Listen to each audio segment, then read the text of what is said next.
Hello, I am the Wizard of Tales, and I'm here to guide you today. I know this video is the perfect companion to help my dear dreamers relax and drift off to sleep. Before we dive into a world of calm and serenity, don't forget to like the video, subscribe to the channel, and tell me where you're watching from and what time it is for you. Now, get cozy, take a deep breath, and let the magic of stories embrace you.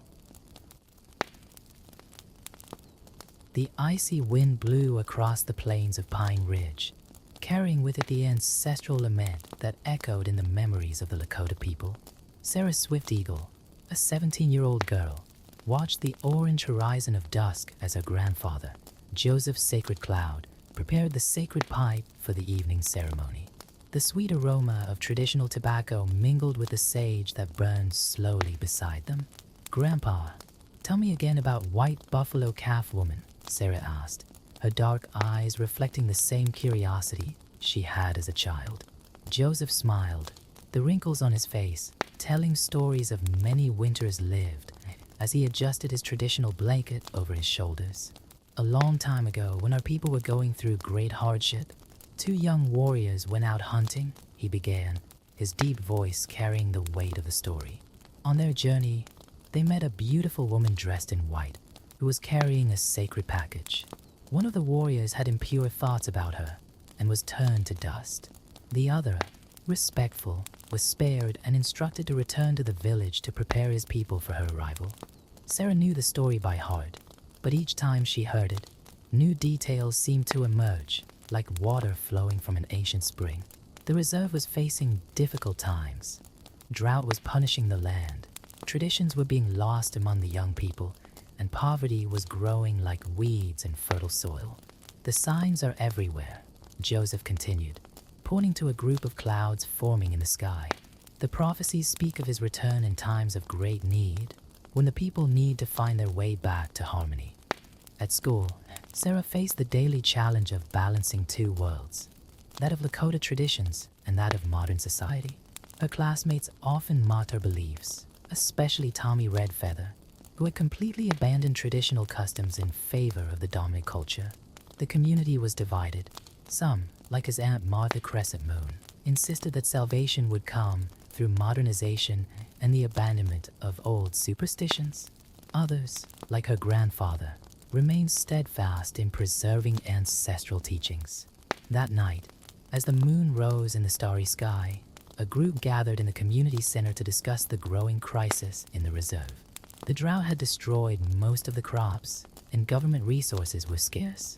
Sarah watched from the doorway as voices rose in disagreement. "We have to accept the mining company's proposal," argued Martha, her gray hair tied up in a tight bun. "They've offered jobs, money to the community. We can't live on old dreams and stories." Joseph stood up slowly, the sacred pipe in his hands. "What we were taught by White Buffalo Calf Woman are not just stories." His voice was calm but firm. "They're the foundations of who we are. The land is not something we can sell or trade. It is our sacred responsibility." Sarah felt the weight of the conflict in her heart. Her best friend, Lisa Chavasuave, had lost her father to alcoholism the year before, a disease that affected many on the reservation. The old stories spoke of healing and harmony, but how could they help with such modern and complex problems? During the meeting, an elder called David Swifthorse shared a vision he had had. "I saw a white buffalo in the hills," he said, his voice shaking with emotion. And it wasn't alone. It was followed by other buffalo, bringing life back to the dry grasslands. Some laughed quietly, others listened reverently. Sarah, however, felt something different, a deep connection with the elder's words. She remembered the strange dream she had been having over the last few weeks. Visions of buffalo running under a stormy sky and a mysterious woman who seemed to be calling her. After the meeting, while helping her grandfather put away the sacred objects, Sarah shared her dreams with him. Joseph listened attentively, his eyes shining with ancient knowledge. "Dreams are messages, little one," he said, placing a hand on her shoulder. "White Buffalo Calf Woman didn't just teach us rituals and prayers. She showed us that everything is connected, the past, the present, and the future. The problems we face today are no different from those our ancestors faced. The solution has always been to maintain balance. That night, lying in her bed, Sarah reflected on everything that had happened. Through the window, she could see the stars shining brightly in the dark sky. A gentle wind entered the room, bringing with it the scent of sage and prairie grass. In her mind, her grandfather's words mingled with the old stories and modern problems of the reservation. Before falling asleep, Sarah had a strong feeling that something important was about to happen. The prophecy spoke of white buffalo calf woman returning in times of need, and these were certainly difficult times. But how would she recognize the signs? And more importantly, how could she help her people find their way back to the harmony they so desperately needed? Sleep slowly enveloped her, and in her dreams she once again saw buffalo running free across the plains. This time, however, they weren't just distant visions. They seemed more real, closer, as if they were crossing the border between the world of dreams and reality. And in front of them, glistening like the first snow of winter, ran a white buffalo. The next morning brought with it a dense fog that covered Pine Ridge like a protective cloak. Sarah woke up still feeling the vivid effects of her dream about the buffalo. As she got ready for school, she noticed something different in the air, a peculiar silence that seemed charged with expectation. At breakfast, his mother, Helen Gentle Wind, was preparing traditional corn fritters, the comforting aroma filling the small kitchen. "You seem distant today," Helen observed, noticing her daughter's pensive gaze. Sarah hesitated before sharing her dreams, knowing that her mother, although respectful of traditions, was more pragmatic than her grandfather. "I've had strange dreams, Mom, about buffalo and something else I can't quite explain." Helen stopped what she was doing, her hands suspended over the dough. For a moment, Sarah saw something flash through her mother's eyes. Recognition, perhaps concern. "Your grandmother had dreams like that," Helen said softly, returning to her work. Before she left, she talked a lot about signs and visions. "Your grandfather believed her, but I was too young to understand." At school, Sarah met Lisa Soft Rain in the corridor. Her friend seemed more excited than usual, her eyes shining with restrained excitement. "You won't believe it," whispered Lisa, pulling Sarah into a corner. "My Uncle Robert saw something strange in the hills last night. He says there were lights dancing over the prairies, just like the old stories said." Before they could continue the conversation, Tommy Red Feather walked past them, purposely bumping into Sarah. Still believing in fairy tales, Swift Eagle, he teased, a mocking smile on his face. But Sarah noticed something different in his eyes, a shade of unease that didn't match his usual arrogance. During history class, while the teacher was discussing the colonization of the American West, Sarah couldn't concentrate. Her thoughts wandered to the stories her grandfather told about white buffalo calf woman, about how she had appeared in a time of great need. The reservation was certainly going through hard times right now. At lunch break, a group of students gathered in the courtyard, commenting on strange events that had been happening. Jenny Ivers Calmas, a senior, said that her father, one of the tribal counselors, had found mysterious footprints near the dry creek. Footprints too large to be those of any known animal in the area. Sarah was observing the discussion when she noticed Tommy sitting alone under a tree. Something in his solitary posture made her approach him, putting aside her resentment of the previous provocations. "Is everything all right?" she asked, taking a seat next to him. Tommy remained silent for a moment, playing with a beaded bracelet that Sarah had never noticed before. "My grandmother passed away last week," he finally said, his voice low and vulnerable. "Before she left, she gave me this." He held out the bracelet. It was beautifully handcrafted with traditional Lakota patterns. She said that times of change were coming and that I would need to remember who I am. Tommy's confession took Sarah by surprise. Beneath his facade of modernity and disdain for old ways, there was a connection to his roots that he tried to deny. "You know," Sarah said gently, "my grandfather always says that our traditions are not chains that bind us to the past, but roots that give us the strength to grow." After school, Sarah decided to visit the reserve's cultural center where her Aunt Martha worked. She found her organizing documents about the mining company's proposal, her face tense with worry.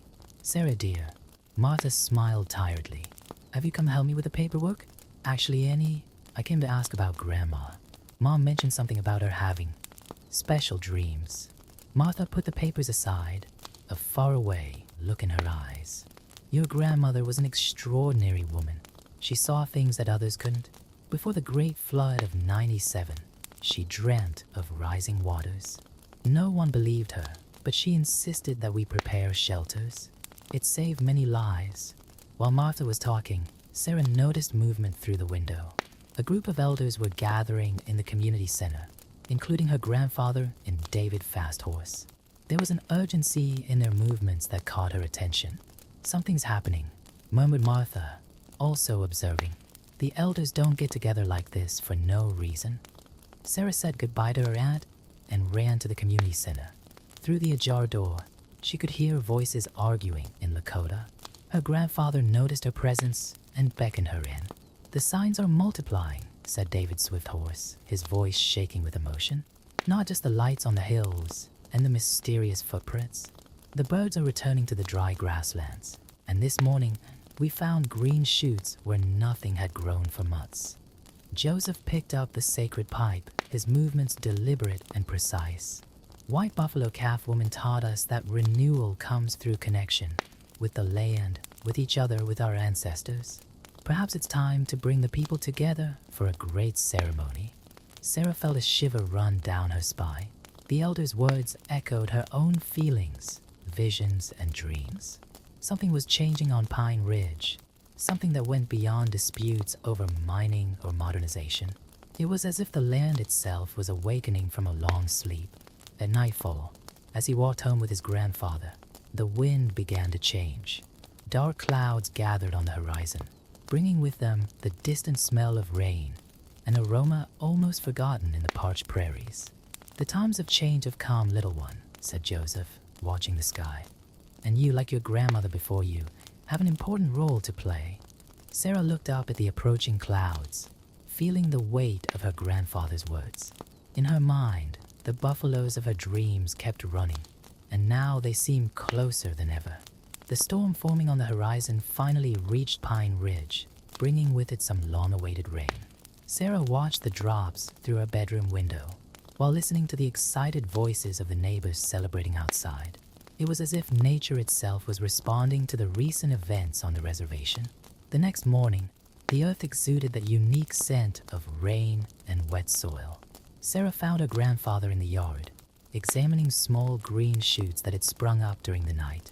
It's as if the earth is waking up, he said, gently touching one of the tender leaves. At school, the buzz was constant. The unexpected rain had brought hope, and even the most skeptical were beginning to question recent events.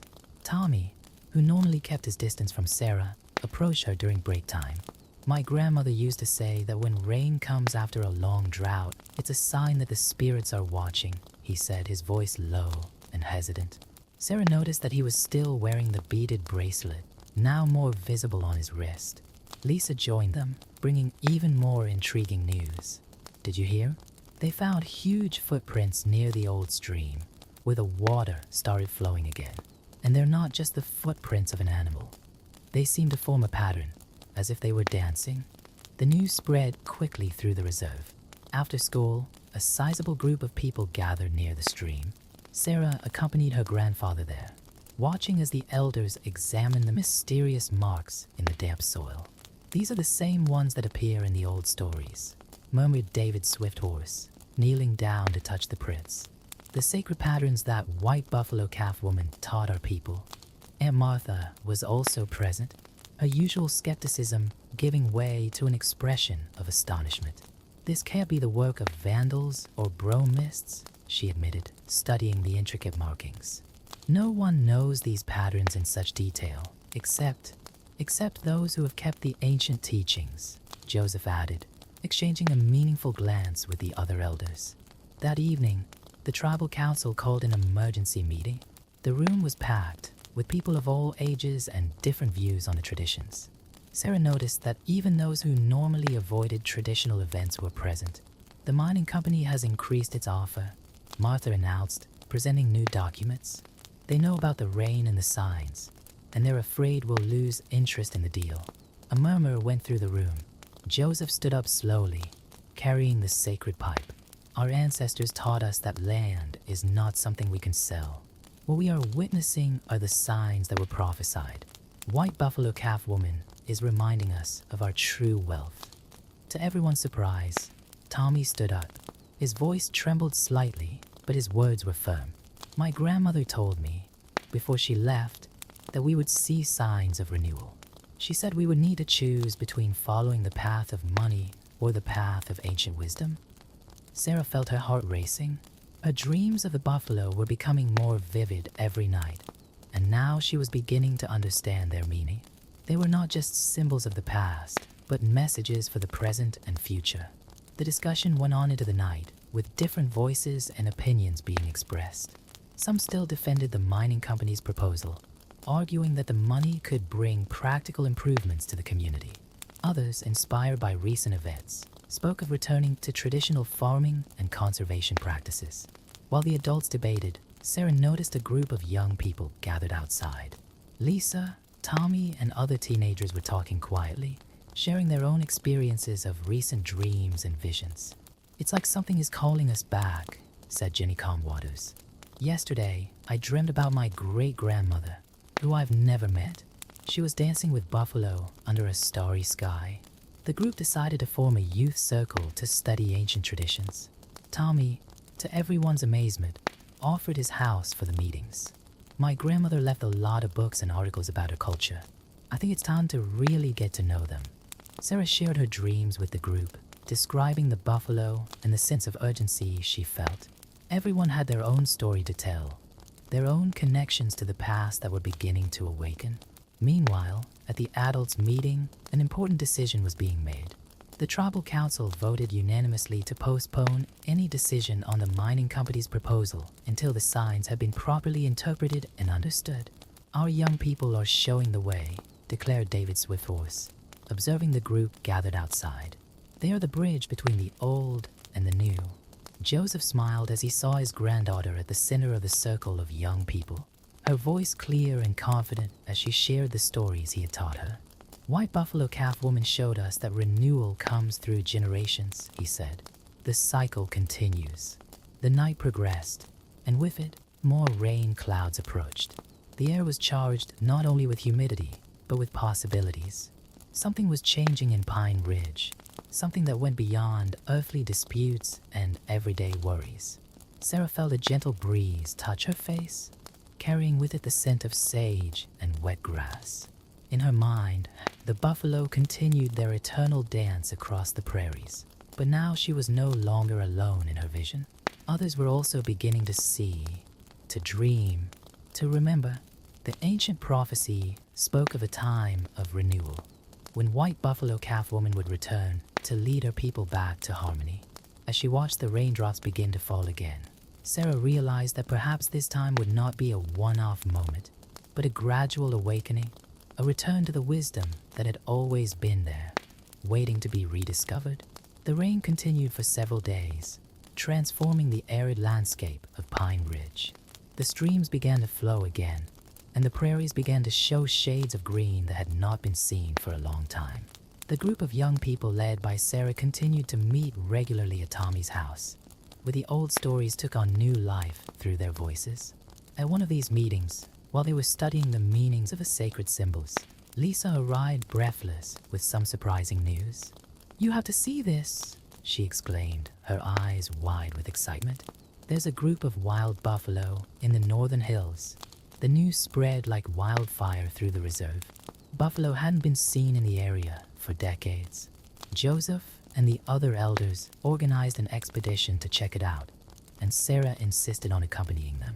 Tommy, overcoming his earlier hesitation, also offered to go.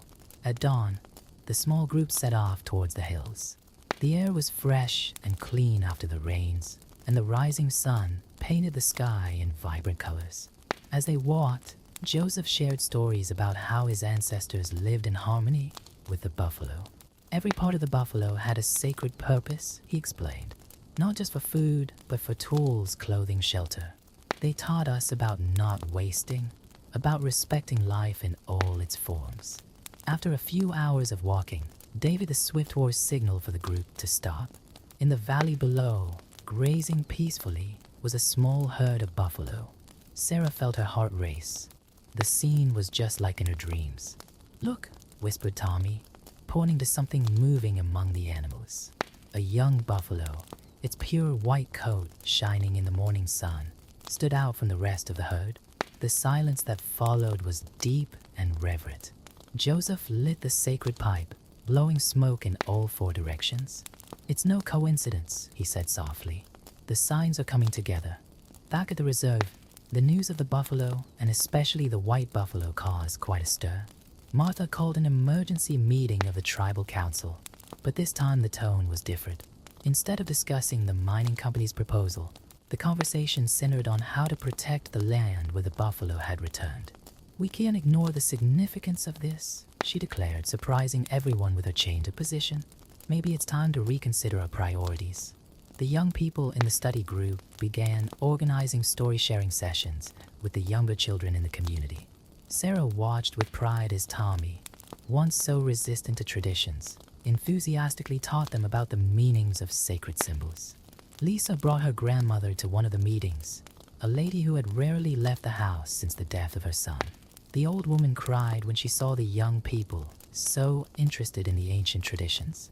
"It's as if the circle is closing," she said, her trembling hands holding Lisa's. One day, while Sarah was helping her grandfather prepare medicinal herbs, he shared something he had kept for a long time. "Your grandmother had a vision before she left," he revealed. "She saw young people gathered in a circle, bringing new life to old forms. She saw a girl, you, Sarah, serving as a bridge between the worlds." The revelation touched Sarah deeply. Her recent dreams had become clearer, showing not just the buffalo, but scenes of healing and renewal for her community. She shared these visions with the youth group, and together they began to plan concrete actions to help the reserve. They started a community garden project, using traditional cultivation methods that Joseph and other elders had taught them. Tommy surprised everyone by using his knowledge of technology to document the ancient techniques, creating a digital archive of oral traditions with the permission of the elders. The presence of the buffalo in the hills attracted the attention of the media and conservation groups. Reporters started showing up at the reserve, interested in the story of the return of the sacred animals. Sarah and her friends saw this as an opportunity to share their culture in a respectful and authentic way. "It's not just about the buffalo coming back," Sarah explained to a journalist. "It's about remembering who we are and finding a way to live in harmony with the land again." The mining company tried one last time to influence the community's decision by offering an even larger sum. But something had fundamentally changed in Pine Ridge. The tribal council, with the unanimous support of the community, definitively rejected the proposal. "Our wealth is not in what we can extract from the land," Martha declared during the vote, "but in how we can live in balance with it, as we were taught." One evening, as the group of young people gathered around a campfire, sharing stories and dreams, Sarah realized that something bigger was happening. It wasn't just about preserving the past, but about creating a future that honored both ancient traditions and the needs of the present. "White Buffalo Calf Woman taught us that renewal comes through connection," she told the group. "Maybe that's what we're experiencing now. Not just the return of something old, but the birth of something new." The white buffalo continued to be seen in the hills, as a constant reminder of the sacred presence that guided their people. And with each passing day, more signs of renewal appeared on Pine Ridge, not only in the land that was once again flourishing, but in the hearts and minds of its people who were rediscovering their ancestral strength and wisdom. The transformation of Pine Ridge continued in a subtle but profound way. The community gardens flourished under the dedicated care of young people and elders working side by side. Sarah noticed how the project had become more than just growing food. It was a living symbol of the renewal her community was experiencing. Tommy, who once mocked traditions, now led workshops on green technology, combining ancestral knowledge with modern sustainable solutions. His project to digitally document oral histories had grown, attracting interest from other reserves and even universities. "It's amazing how much everything has changed," Lisa commented as she helped Sarah harvest medicinal herbs. Remember when we thought we had to choose between being modern or traditional? Now I see that we can be both. The herd of buffalo in the hills had become permanently established, and the white buffalo continued to be seen regularly as a silent guardian of the land. Researchers who came to study the phenomenon were intrigued not only by the unlikely return of the animals, but also by the ecological revitalization that accompanied them. Joseph began organizing regular walks with the young people to a safe observation point where they could see the buffalo and learn about their cultural and ecological importance. Each buffalo is like a prayer in motion, he explained. Their feet work the earth, their mouths spread seeds, their dung nourishes the soil. They teach us about the sacred cycle of life. News of Pine Ridge's transformation began to spread. Other indigenous communities sent representatives to learn about how the reservation had managed to balance tradition and progress. Sarah and her friends often found themselves sharing their experiences with curious visitors. Martha, who had previously fiercely defended modernization at any cost, became one of the most vocal advocates of the community's new path. She worked tirelessly to establish partnerships with environmental conservation and sustainable development organizations. I realized I was looking for solutions in the wrong places, she confessed during a council meeting. The real strength has always been here, in our own wisdom. One day, while Sarah was walking alone through the now green prairies, she found familiar footprints, the same mysterious marks that had appeared months before. Following them, she came to a small clearing where a white buffalo grazed serenely. For a moment, their eyes met, and Sarah felt a deep connection with something greater than herself. That evening, during a special ceremony, David Swifthorse shared a new vision. I saw our young people leading the way for other communities, he said, his voice charged with emotion. What's happening here is just the beginning. The youth study group had grown into a larger movement. They began organizing cultural festivals that attracted people from all over, celebrating not only Lakota traditions, but also finding ways to apply them to contemporary challenges. It's like White Buffalo Calf Woman is showing us a new way, Sarah reflected during one of these celebrations. Not just to go back to the past, but to create a future that honors all aspects of who we are. The community began to thrive in unexpected ways. Traditional knowledge about medicinal plants, combined with sustainable cultivation practices, led to the development of an herbal cooperative that generated income for families. The young people found ways to use technology to preserve and share ancestral knowledge, creating bridges between worlds that had previously seemed irreconcilable. Tommy, who had become one of the most dedicated scholars of the traditions, often said, "My grandmother was right about the choice we had to make, but it wasn't between money and tradition. It was between remaining divided or finding our own way of healing." The changes at Pine Ridge have not gone unnoticed by the outside world. Journalists, researchers, and environmental activists began visiting the reserve, interested in learning how a community had managed to turn a crisis into an opportunity for renewal. Sarah, now recognized as a young leader in her community, often found herself explaining to visitors that the real miracle was not in the extraordinary events that had occurred, but in the way people had chosen to respond to them. White Buffalo Calf Woman taught us that everything is connected, she said. When we remember this, we begin to see that the healing of our land, our community, and ourselves are all parts of the same journey. The white buffalo continued to appear in the hills, no longer as an omen of change, but as a constant reminder of the path they had chosen. The children of the reserve grew up hearing not only the old stories, but also witnessing how these stories were given new life through the actions of their community. One quiet afternoon, as Sarah and her grandfather watched the sun set over the revitalized prairies, Joseph smiled with satisfaction. White Buffalo Calf Woman promised to return in times of need, he said. Perhaps a return was not a single event, but something that happens whenever we choose to remember who we really are. Sarah nodded, finally understanding the true meaning of her dreams and visions. The renewal that White Buffalo Calf Woman had prophesied was not just a return to the past, but an awakening to a new way of being, one that honored the old traditions while embracing the possibilities of the present. The prairies of Pine Ridge continued to flourish, and with them, the hope of a future where old wisdoms and new ways could coexist in harmony. The Lakota people had rediscovered their strength, not only in the stories of the past, but in the courage to create their own history, one chapter at a time.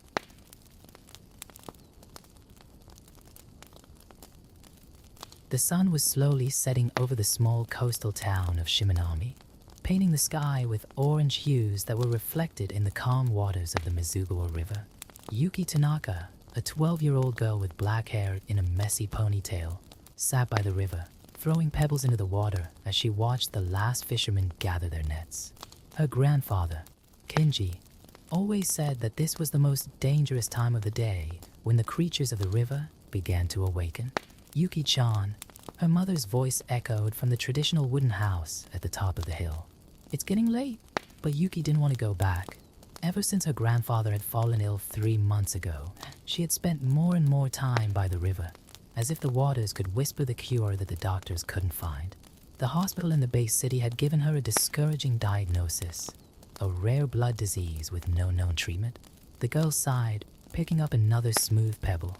Before throwing it, she noticed something strange in the water, a greenish glow that didn't seem natural.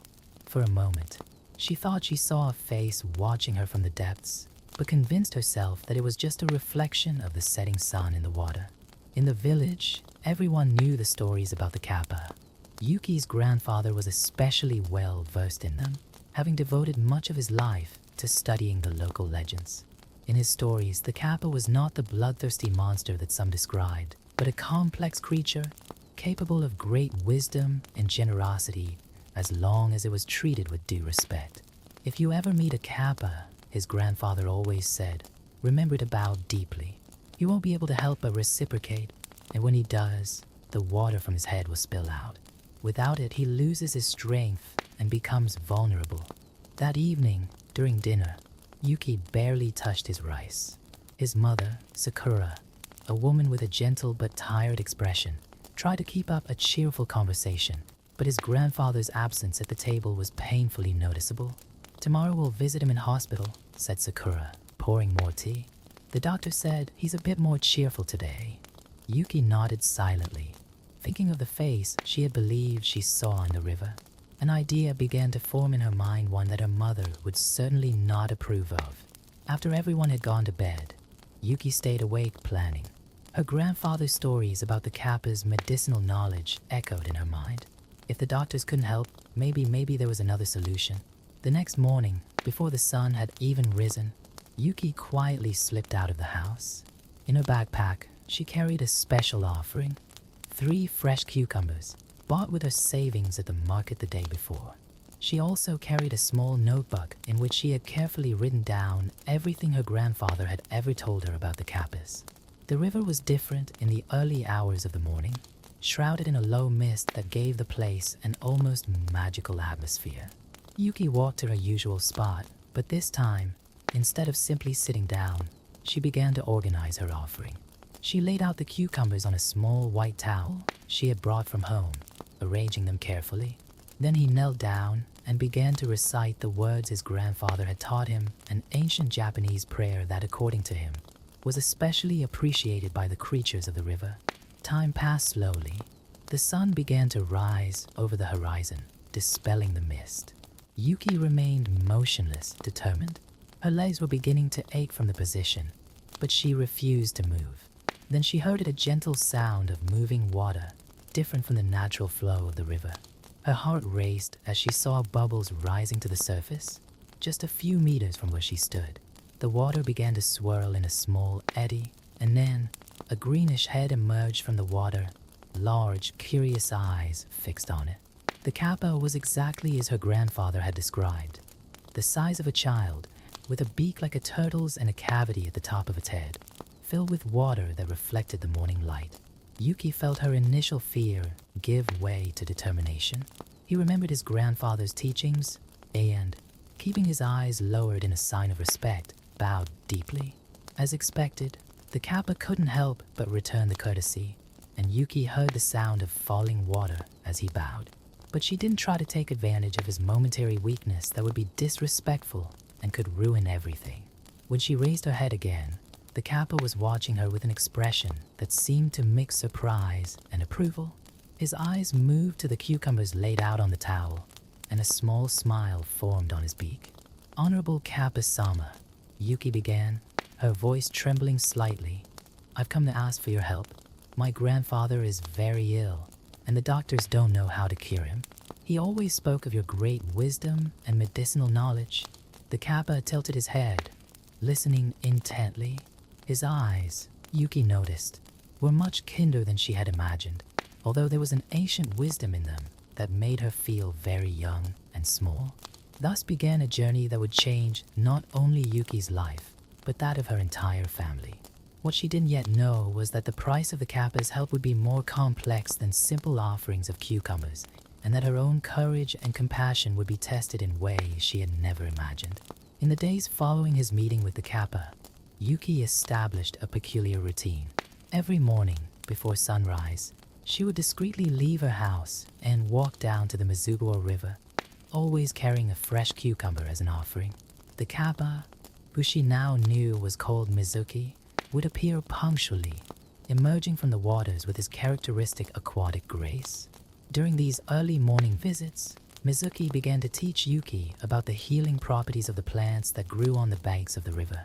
With nimble, green fingers, he showed Yuki which leaves to pick, how to identify the most potent shoots, and the correct way to prepare infusions. Yuki meticulously wrote everything down in her notebook, determined not to miss any detail that might help her grandfather. "Plants talk to us," explained Mizuki in her soft, melodious voice, which resembled the sound of running water. But few humans still know how to listen. One particularly important morning, Mizuki revealed something that made Yuki's heart leap. There was a rare plant with extraordinary properties that could help her grandfather. The problem was that it only grew in one specific place, a small island in the middle of the deepest lake in the region, 3 days' walk from the village. "It's not an easy journey," warned Mizuki, her eyes reflecting genuine concern. "And the plant only blooms during the full moon, which will be in 5 days. Yuki felt the weight of responsibility on her shoulders. She would have to find a way to make this journey without her mother finding out. In addition, there were the dangers along the way. The lake was known for its treacherous waters and not always friendly creatures. At home, Sakura began to notice subtle changes in her daughter. Yuki was quieter, more thoughtful, and I often caught her consulting old maps of the region that belonged to her grandfather. One afternoon, while Yuki was absent-mindedly organizing her backpack with supplies, her mother entered the room unannounced. "What are you planning, Yuki-chan?" asked Sakura, her voice a mixture of curiosity and concern. For a moment, Yuki considered telling her everything about Mizuki, about the medicinal plant, about her mission, but she knew that her mother, as understanding as she was, would never allow her to make such a dangerous journey alone. "I'm just organizing a few things, Mom," she replied, trying to sound casual. "Maybe we can have a picnic at the weekend?" Sakura didn't look entirely convinced, but she smiled and left the room. That evening, over dinner, she commented on how Yuki was becoming more and more like her grandfather, always curious, always in search of adventure and knowledge. The next morning, Mizuki introduced Yuki to another Kappa, an old man called Takashi, who knew all the safe routes through the mountains to the lake. With shrewd eyes and a cavity in his head that seemed deeper than Mizuki's, Takashi drew a detailed map in the damp earth by the river. "Follow the path of the migratory birds," he instructed, pointing to specific markings. "And remember, not all Kappa are as friendly as we are. Some still hold old grudges against humans." Yuki absorbed every word, every instruction. As the day of the full moon approached, she refined her plans, prepared her supplies, and strengthened her resolve. Mizuki promised to accompany her part of the way through the rivers and streams that connected, but there were stretches that she would have to travel alone. On her last visit to the hospital before her planned departure, Yuki found her grandfather weaker than ever. Even so, his eyes sparkled when she entered the room, and for a moment she saw in him the strong, adventurous man he used to be. "You have something different in your eyes, little one," he said, taking her hand. "The same sparkle your grandmother had when she was about to do something extraordinary." Yuki squeezed her grandfather's hand, feeling tears forming in her eyes. "I'm going to bring you something special, Ji-chan," she promised. "Something that will help you get better." That evening, while finishing packing her backpack, Yuki found an ancient jade amulet that had belonged to her grandmother. Her mother had always said that it brought protection to travelers. Without thinking twice, she put it around her neck, feeling instantly braver. The plan was set. She would leave before dawn the next day, leaving only a note for her mother. She knew it would cause concern, but she also knew that this could be her only chance to help her grandfather. With Mizuki as her guide and the knowledge passed on by Takashi, she hoped to complete her mission in time. As she prepared for bed, Yuki looked out of the window at the crescent moon in the sky. In a few days, she would be complete, and with it would come the opportunity to harvest the mysterious plant. Her last memory before falling asleep was Mizuki's voice saying, "Remember, Yuki-chan, true strength lies not in the water we carry on our heads, but in the courage we carry in our hearts." The first light of dawn had barely begun to touch the horizon when Yuki slipped quietly out of the house. Her heart was heavy thinking about the note she had left on her bed, but she knew it was necessary. With her backpack on her back and the jade amulet around her neck, she ran towards the river where Mizuki was waiting for her. The Kappa was already there, his greenish silhouette standing out against the morning mist. Next to him was Takashi, the old man, who held something in his scaly hands, a small antique ceramic flask. "For your journey," said Takashi, handing Yuki the flask. "Water from the sacred river. Keep it with you at all times. It will attract other friendly Kappa if you need help." Yuki carefully put the flask away in her backpack, along with the fresh cucumbers, notebook, and basic supplies she had prepared. Mizuki gestured for her to follow him, and together they began their journey along the river. The first few hours were quiet, with Mizuki swimming gracefully close to the shore while Yuki walked, occasionally helping her find the best paths through the dense vegetation. The Kappa shared old stories about the region, speaking of times when humans and river creatures lived in greater harmony. When the sun was high in the sky, they came to a fork where the river split into two paths. "Here," said Mizuki, "begins the most challenging part of your journey. The path on the right is shorter but dangerous. The one on the left is longer but safer." Yuki studied both paths, remembering the map Takashi had drawn. The path on the right passed through territory known to harbor less friendly Kappa, but it would save almost a whole day's travel precious time considering the approach of the full moon. After a few moments' thought, Yuki chose the right-hand path. "I can't afford to waste time," she explained to Mizuki, who nodded with a mixture of concern and approval. "Then I should warn you," he said, "that on this stretch of river live the Keiko brothers, 3 Kappa known for their explosive temper. They don't like humans since fishermen destroyed part of their territory many generations ago." Yuki swallowed, but remained firm in her decision. Mizuki explained that she could accompany her only as far as the beginning of the Keiko brothers' territory. After that, she would be on her own. As they advanced, the environment began to change subtly.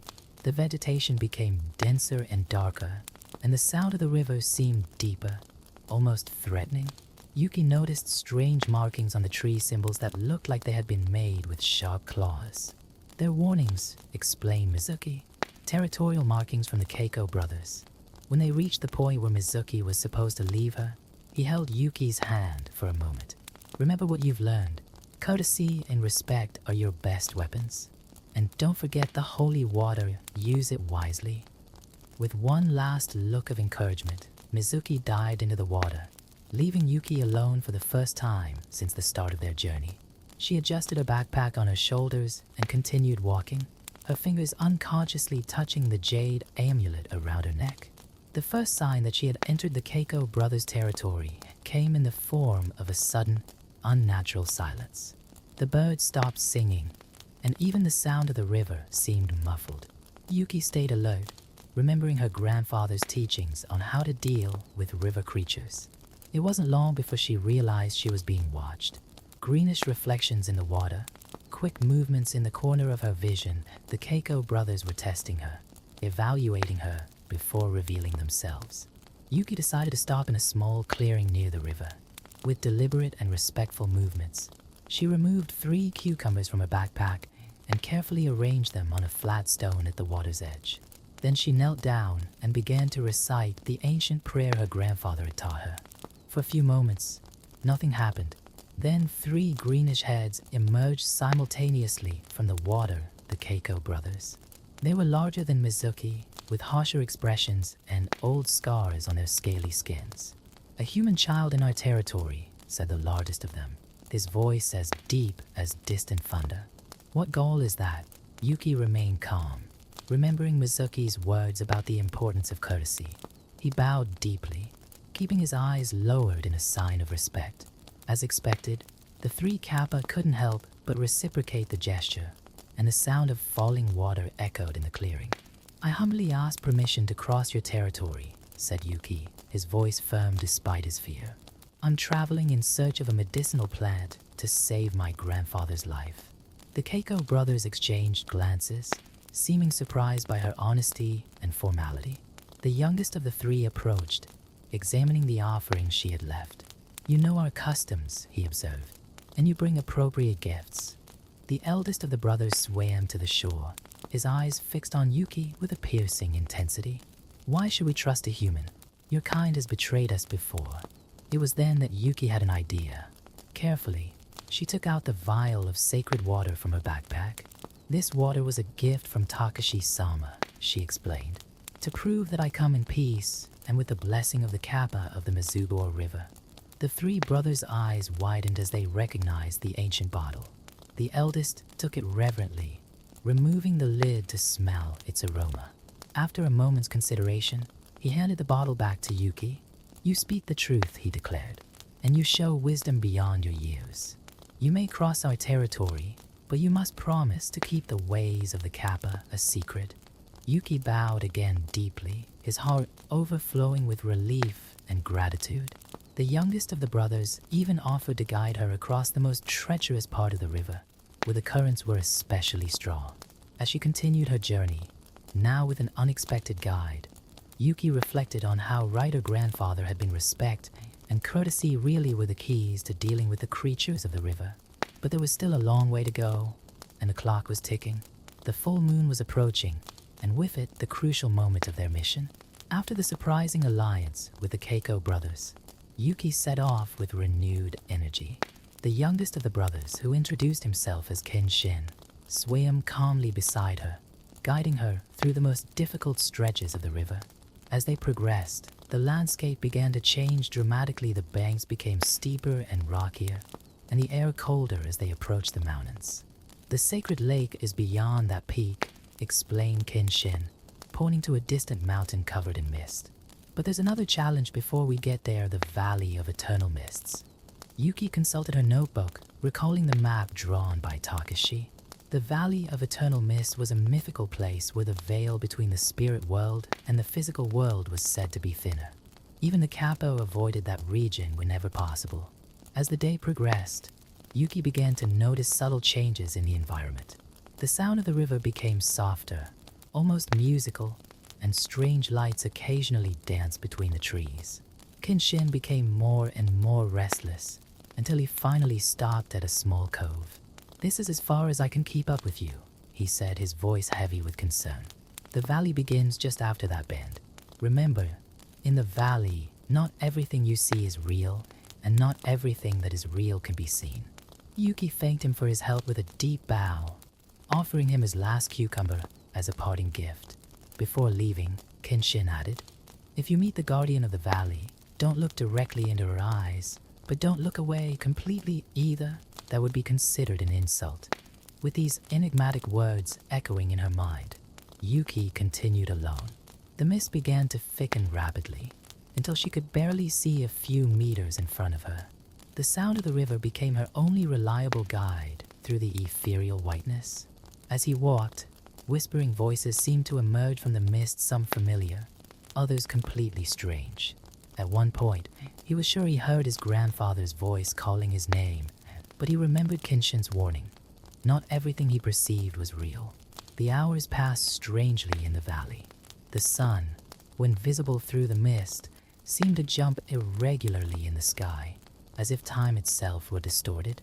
Yuki stayed focused on following the sound of the river, resisting the temptation to investigate the mysterious lights and tempting voices that surrounded her. It was then that she saw an ethereal figure floating on the water. It was the guardian of the valley, exactly as described in the old stories. A woman of supernatural beauty, with long hair that seemed to be made of mist and a kimono that changed color with every movement. Remembering Kenshin's advice, Yuki kept his gaze on the guardian's chin, bowing respectfully. The figure floated towards her, and the air around her became noticeably colder. "Little traveler?" The guardian's voice was like distant music. "What brings you to my domain?" Yuki explained her mission, talking about her sick grandfather and the medicinal plant she needed to find. As she spoke, she noticed that the mist around them had become denser, forming a perfect circle that isolated them from the rest of the valley. "Your journey is noble," said the guardian, "but the price for crossing my valley is not paid with words or reverence. It must be paid with memories." Yuki's heart raced. "Memories? Yes.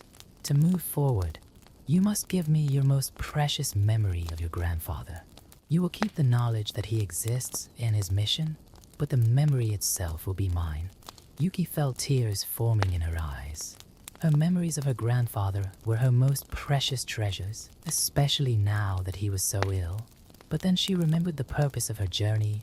She wasn't there just to preserve memories, but to create the possibility of making new ones. After a moment of deep reflection, Yuki chose the memory of his first fishing trip with his grandfather when he was just 6 years old. It was a golden memory of a perfect day, full of laughter and gentle teachings. With silent tears streaming down her face, she nodded. The guardian reached out a translucent hand, gently touching Yuki's forehead. For an instant, the memory flashed vividly in her mind: her grandfather's smile, the warmth of the sun, the sparkle of the water, and then it was gone. There was only a vague feeling that something important had happened that day, but the details were gone. "Your offering is accepted," declared the guardian. "You may pass." The mist began to dissipate, revealing a clear path through the valley. Before disappearing completely, the guardian added, "Your courage and sacrifice will not be forgotten, little one. When your mission is complete, look for me again." With a heart heavy from the loss of her memory, but determined in her purpose, Yuki continued her journey. The valley of eternal mists gradually fell behind her, and before her rose majestically the mountain that guarded the sacred lake. The sun was beginning to set, painting the sky in dramatic colors. Yuki consulted her notebook once more, calculating the time remaining. The full moon would be the following night. She would need to climb the mountain and find the lake before then. Adjusting her backpack and touching the jade amulet for courage, she began the ascent. The climb up the mountain tested every muscle in Yuki's body. The air became thinner as she gained altitude, and the biting wind seemed to whisper ancient stories between the rocks. Her hands, scratched and sore from climbing, clung to each ledge with renewed determination as she thought of her grandfather. As night approached, Yuki found a small cave to rest in.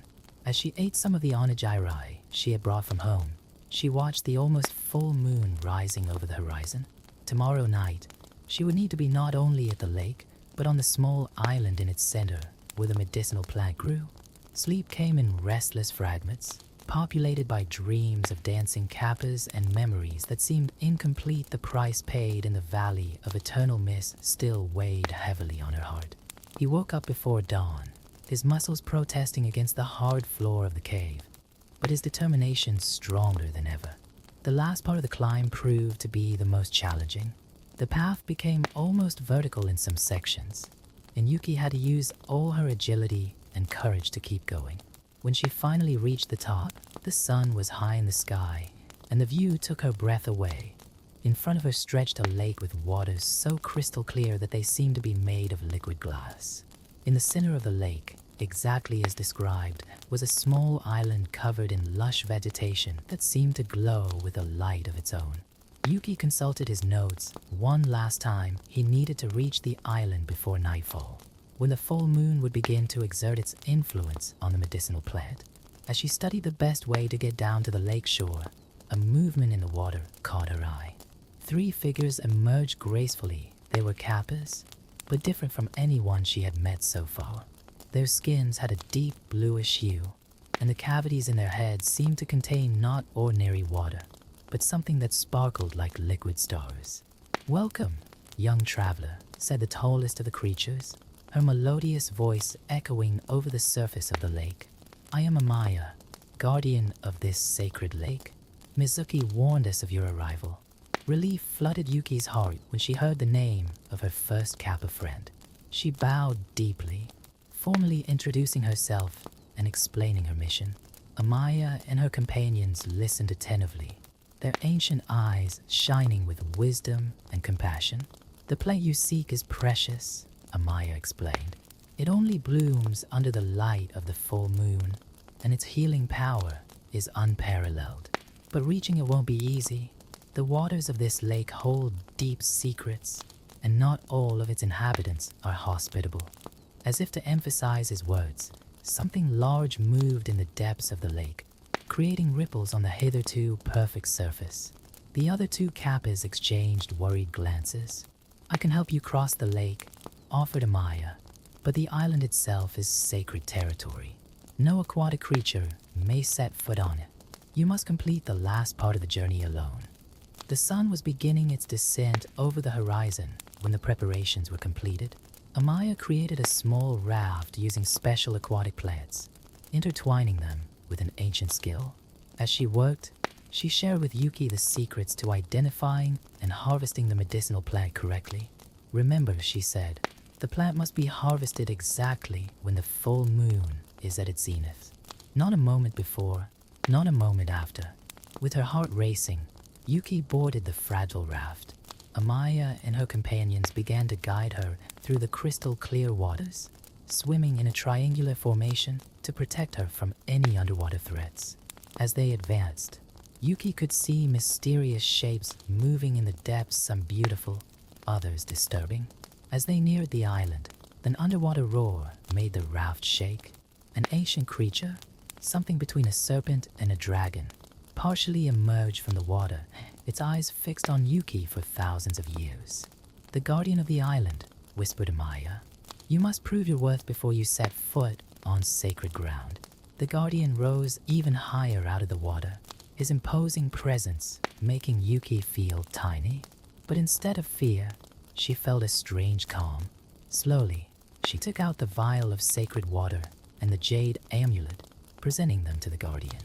To her surprise, the creature brought its huge snout closer, delicately sniffing the objects. Its eyes met Yuki's, and at that moment she understood the guardian wasn't testing her strength or courage, but the purity of her intentions. With a smooth movement that barely disturbed the waters, the guardian submerged again, leaving a clear path to the island. The sun had almost disappeared over the horizon, and the full moon was beginning to rise, majestic and bright. "Go," said Amaya. "Your moment has come." Yuki jumped off the raft onto the shore of the island, immediately feeling the special energy of the place. The vegetation seemed to pulsate with a life of its own, and the air was charged with unfamiliar fragrances. Following Amaya's instructions, she found the center of the island, where a small circle of glowing plants was growing.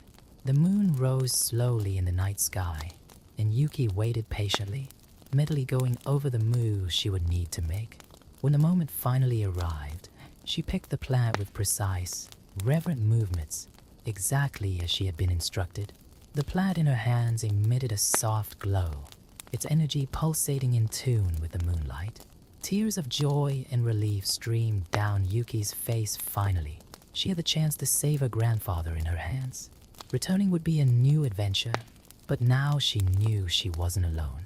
With the help of the Kappas, the blessing of the island's guardian, and the wisdom acquired on her journey, Yuki had become much more than just a girl in search of a cure. She was now a bridge between two worlds, the guardian of ancient knowledge and the bearer of hope.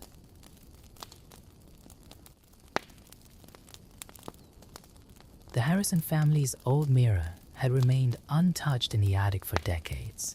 Sarah, a 16-year-old teenager, had always felt an inexplicable attraction to that object covered in a weathered sheet.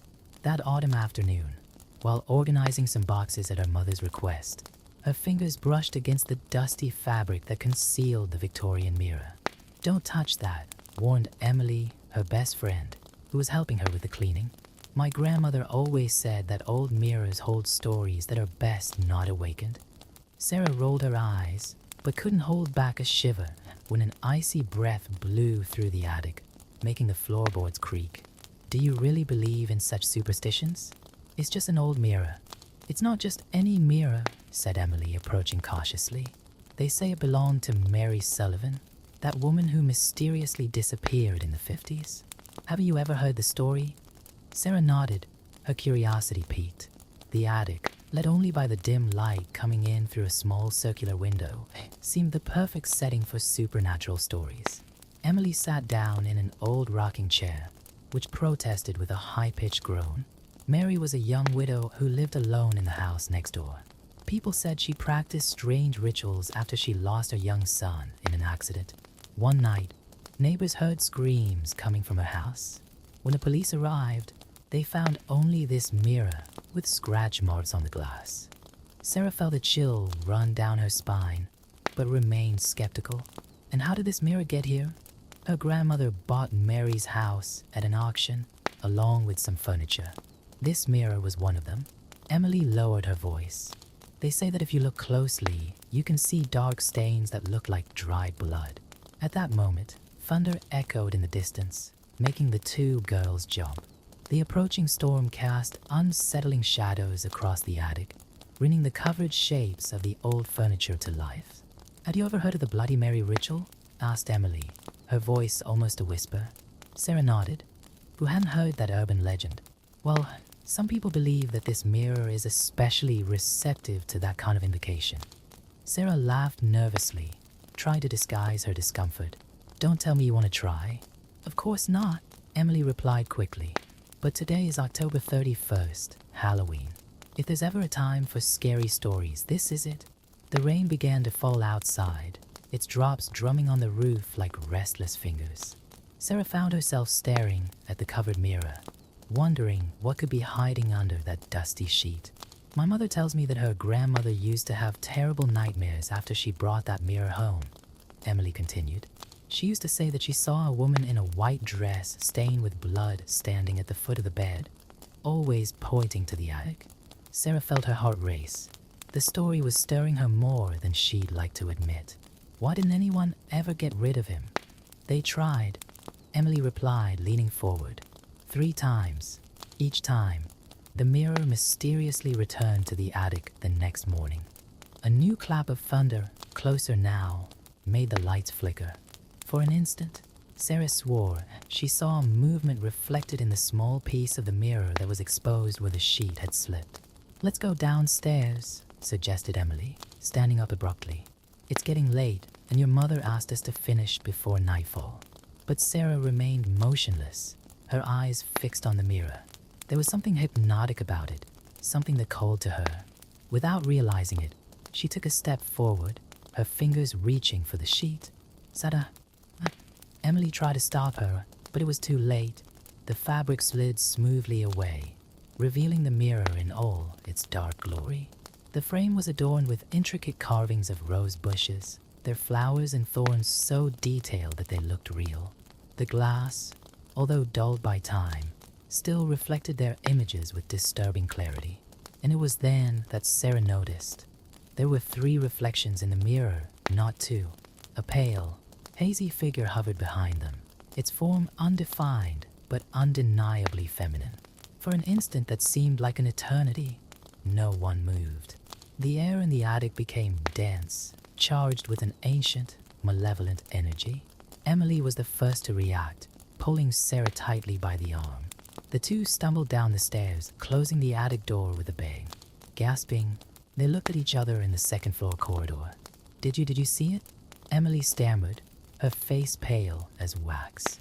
Sarah nodded slowly, unable to form words. Her mind tried to rationalize what she had just witnessed, but there was no logical explanation for that third figure in the reflection. That night, lying in her bed, Sarah couldn't stop thinking about the mirror and its mysteries. The storm continued outside, and each flash of lightning seemed to illuminate shadows that shouldn't have been there. In her head, a voice whispered tantalizingly, 3 times? To say my name 3 times? What Sarah didn't know was that encounter in the attic had triggered a series of events that would change her life forever. Mary Sullivan's mirror held darker secrets than any urban legend could suggest. And now that it had been discovered, it would not rest until it had completed its purpose. Halloween night was just beginning, and with it, a horror story that had spanned generations was about to repeat itself. Sarah Harrison had inadvertently opened a door to a world of shadows and distorted reflections, and now she would have to face the consequences of her curiosity. Sarah spent the night tossing and turning in bed as the storm continued outside. Every time she closed her eyes, she saw that hazy figure in the mirror, its shadowy presence etched into her memory. His cell phone vibrated on the bedside table. It was a message from Emily. I can't sleep. I keep thinking about what we saw. We need to do more research on Mary Sullivan. Sarah agreed, feeling a mixture of fear and curiosity consume her. She turned on her laptop and started digging through old archives of the local newspaper available in the city's digital library. Emily was right. There was more to the story. The records showed that Mary Sullivan wasn't just a lonely widow. Before her disappearance, she had become a controversial figure in the community. Several people reported unexplained events in her presence, and some even accused her of practicing witchcraft. The most disturbing was the account of her last day, October 31st, 1952. According to the report, neighbors heard Mary reciting something repeatedly before the screams. When the police broke down the door, they found only the mirror in the living room, with nail marks on the glass and drops of blood on the floor. The body was never found. The light in Sarah's room flickered, startling her. In the reflection of the computer screen, for an instant, she swore she saw a pale face watching her. Turning quickly in her chair, she found only her empty room and the dancing shadows caused by the lightning. The next morning, Sarah woke up with a backache from falling asleep in a chair. The sun shone timidly through the clouds that still covered the sky, as if the storm of the night before had never existed. Emily arrived early, carrying a pile of old books. I found these in my grandfather's library, she explained, spreading the volumes out on Sarah's bed. They're books about local folklore and the town's history. There are a few mentions of Mary Sullivan and other similar cases. The girls spent the morning immersed in the yellowed pages. They discovered that, before Mary, there had been other mysterious disappearances in the region, all connected in some way to antique mirrors. In each case, the victims reported seeing a woman in a white dress in their reflections days before they disappeared. Look at this. Emily pointed to a particularly interesting page. According to this legend, antique mirrors can serve as portals to the other side, but they need to be fed. Fed? Sarah asked, feeling a chill. With souls, Emily replied, her voice trembling slightly. Legend has it that spirits trapped between worlds use mirrors to attract victims. Each soul captured makes them stronger. A noise from the attic interrupted the conversation. The two looked at each other, paralyzed. It was as if something was dragging on the floor above them. It's probably just the house cracking, Sarah tried to rationalize, but her voice sounded unsure. Sarah, Emily hesitated. Don't you think it's strange that your family never got rid of that mirror? As if something was stopping them. The question hung in the air, heavy as lead. Sarah thought of all the times her mother avoided talking about the attic, how her grandmother always kept the door locked, how no one in the family liked to go up there. We need to find out more about what happened to Mary, Sarah decided, and about how she got that mirror in the first place. The girls decided to visit Mary Sullivan's old house, now occupied by an elderly couple. Mrs. Peters, the current resident, greeted them with curiosity when they mentioned Mary's name. Oh, that poor woman, sighed Mrs. Peters, pouring tea. My husband and I found some of her things in the basement when we moved in. Letters, diaries. We never had the heart to throw them away. Sarah and Emily exchanged excited glances. Mrs. Peters went upstairs to collect the documents, leaving the girls in the old room. On the walls, several decorative mirrors reflected the afternoon light. Don't you think there are too many mirrors in here? Emily whispered uneasily. Before Sarah could answer, Mrs. Peters returned with a dusty box. Among the yellowed papers, they found what appeared to be Mary Sullivan's diary. The last entries were disturbing. The mirror is calling me again, stronger and stronger. It promises to give me back my Thomas. It says I can see him on the other side, but the price is too high. Sarah felt her heart race as she read those words. Thomas was the name of the son Mary had lost. According to the diary, she had bought the mirror from a mysterious antique dealer who had shown up on her doorstep a few days after the boy's funeral. "There's something else here," Emily murmured, pulling a yellowed envelope from the bottom of the box. Inside, a black and white photograph showed Mary Sullivan standing next to the infamous mirror. But what caught the girl's attention was the reflection caught in the glass. Where Mary's image should have been, there was only a dark, distorted silhouette. The sound of breaking glass upstairs made the three women jump. Mrs. Peters went upstairs to check, leaving Sarah and Emily alone with their disturbing discoveries. "Sarah," Emily whispered, her voice trembling, "look at all those mirrors in the living room. Don't you think they look different now?" Sarah observed the reflections around her. On each mirrored surface, the shadows seemed denser, deeper than they should be, and in each of them, there was a subtle movement, as if something or someone was watching. Mrs. Peters didn't return. The minutes dragged by while Sarah and Emily remained paralyzed in the room, surrounded by increasingly disturbing reflections. The silence was absolute, except for the ticking of the antique clock on the wall. "We need to check that she's all right," Sarah whispered, slowly getting up. Emily grabbed her arm. "We mustn't separate," she replied, her eyes fixed on the mirrors that seemed to pulsate with an energy of their own. Together, they climbed the creaking staircase. In the corridor on the second floor, shards of glass glittered on the floor. One of the mirrors had shattered inexplicably, but there was no sign of Mrs. Peters. "Mrs. Peters?"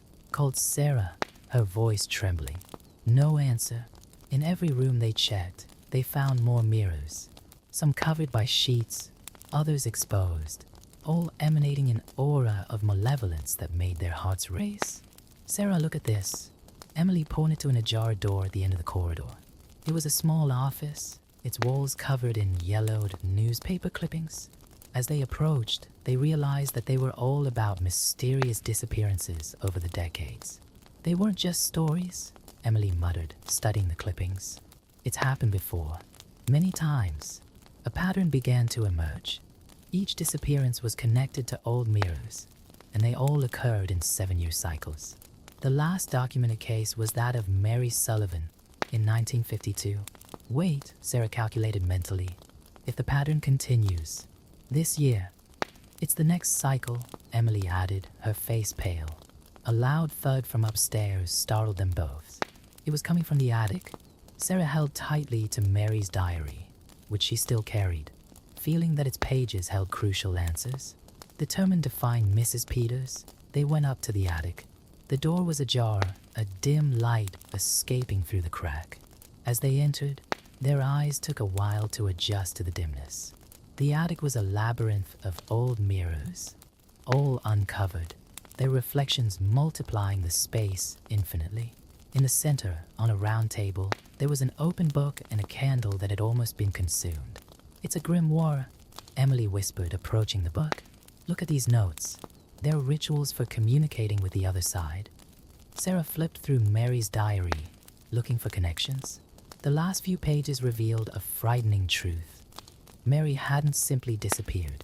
She had discovered a ritual to bring her son back, using the mirrors as portals. "She wasn't the first," Sarah read aloud. "The mirror, it travels from person to person, promising to fulfill their deepest desires. But it's a trap." A movement in the reflections caught her eye. For an instant, all the mirrored surfaces showed the same image. A woman in a white dress, stained with blood, holding the hand of a small child. "Thomas," an ethereal voice echoed through the attic. "Is that you, my son?" The girl slowly turned around.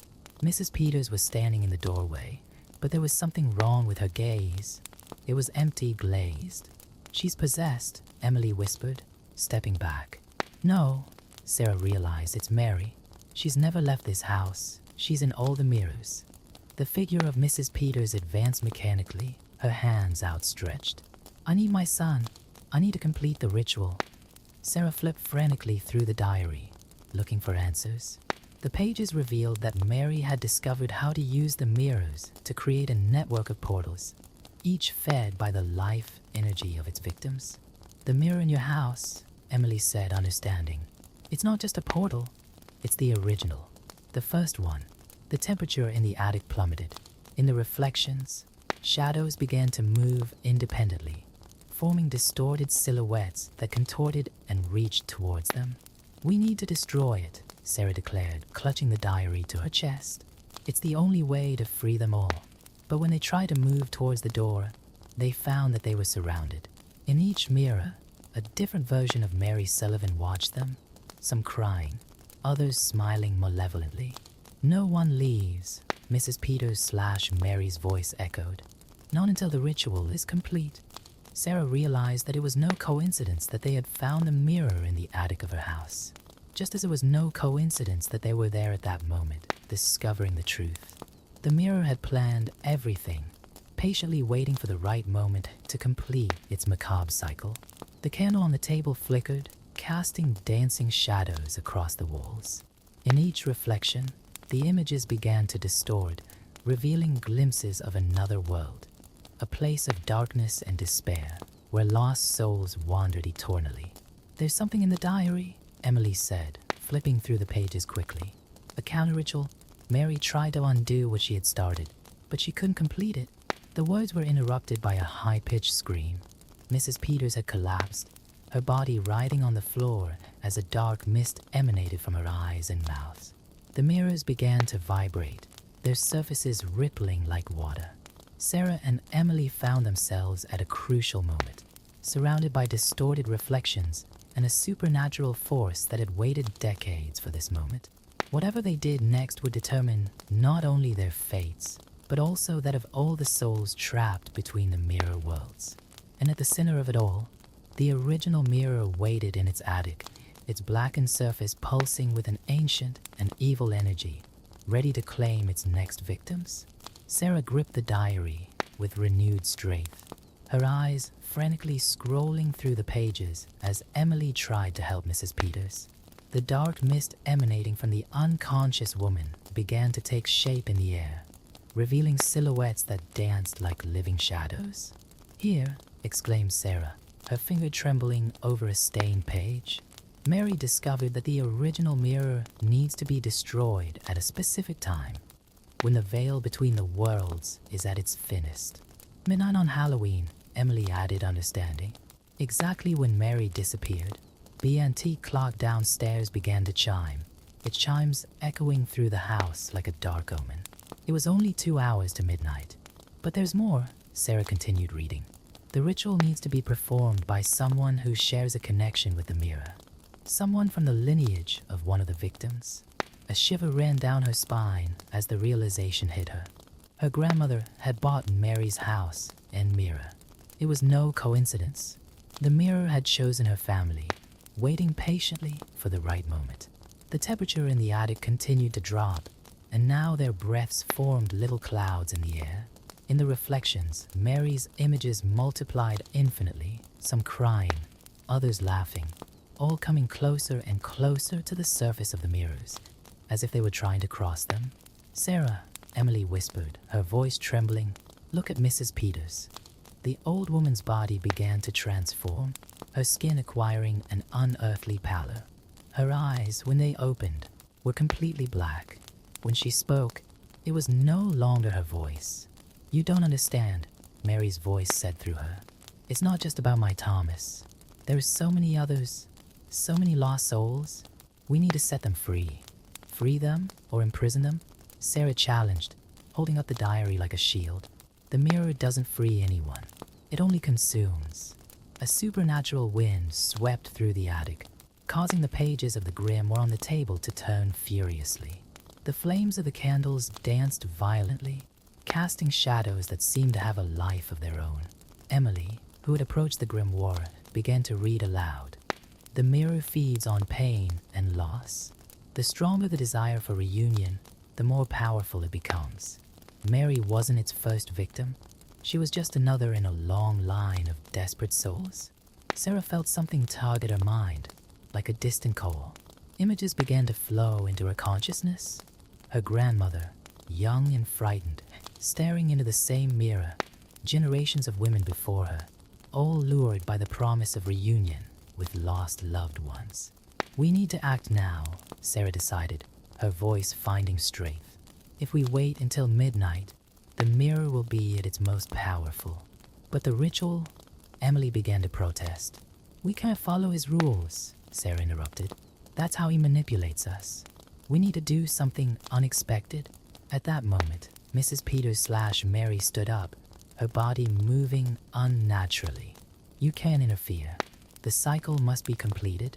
The surfaces of the mirrors began to ripple like liquid mercury, and spectral hands emerged from them, trying to reach the girls. The air became thick with an ancient, malevolent energy.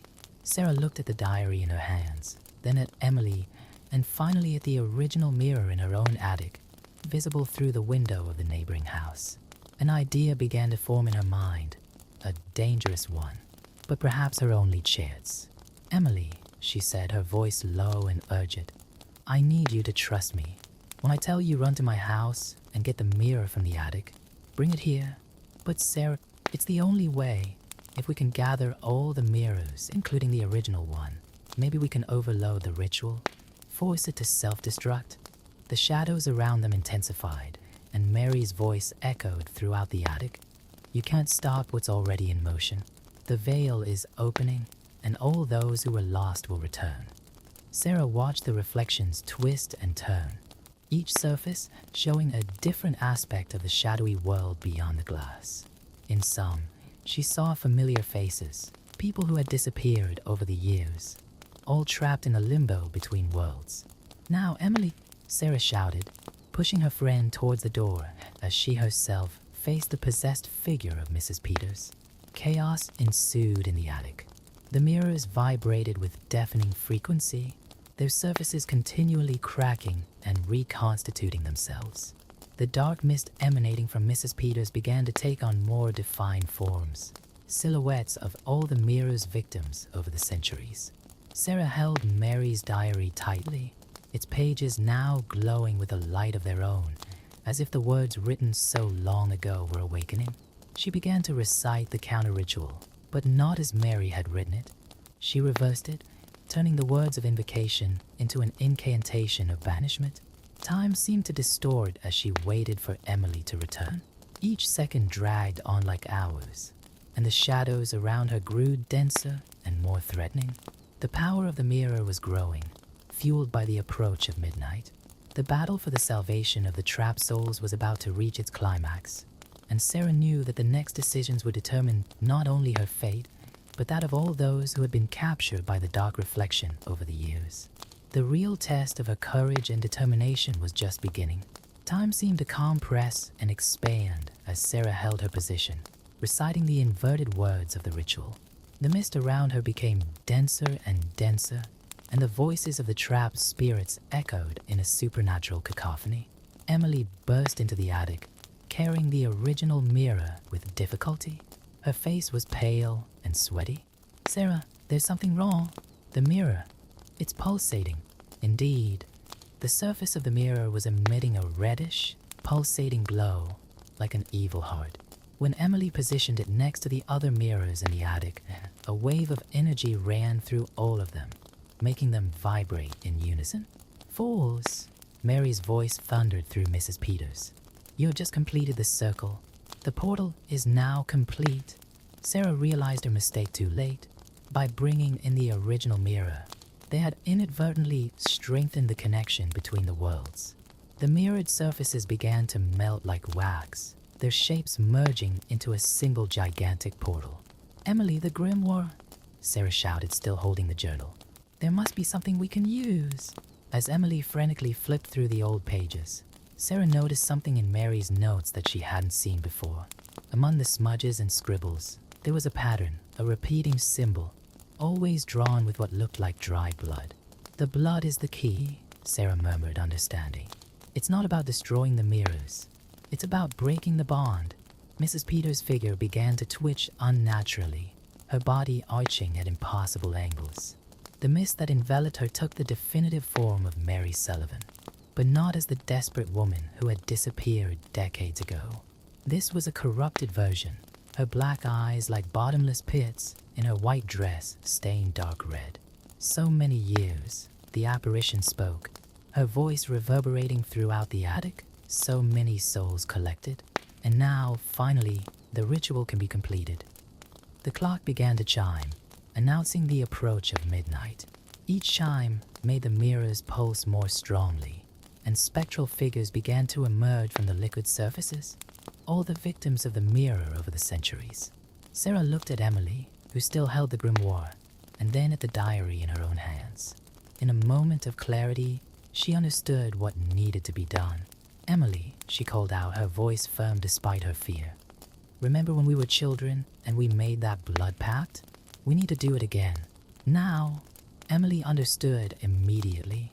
Together, they cut their palms with a piece of broken glass, their blood mixing. Sarah began to recite the counter-ritual again, but this time, Emily joined her, their voices intertwining in perfect harmony. The girl's blood dripped onto the pages of the diary and the grimoire, and something extraordinary happened. The written words began to glow with a golden light, and a wave of pure energy emanated from the books, colliding with the spectral mist. Mary screamed, a sound that didn't belong in this world. "No, what have you done?" "We broke the circle," Sarah replied, feeling an ancient force flow through her. Not with hatred or revenge, but with love and sacrifice. The portal began to destabilize, the mirrors cracking one after the other. The trapped souls began to free themselves, no longer corrupted by the evil power of the mirror, but purified by the girl's blood sacrifice. Mary's spectral form began to change, the darkness in her eyes giving way to a light of understanding.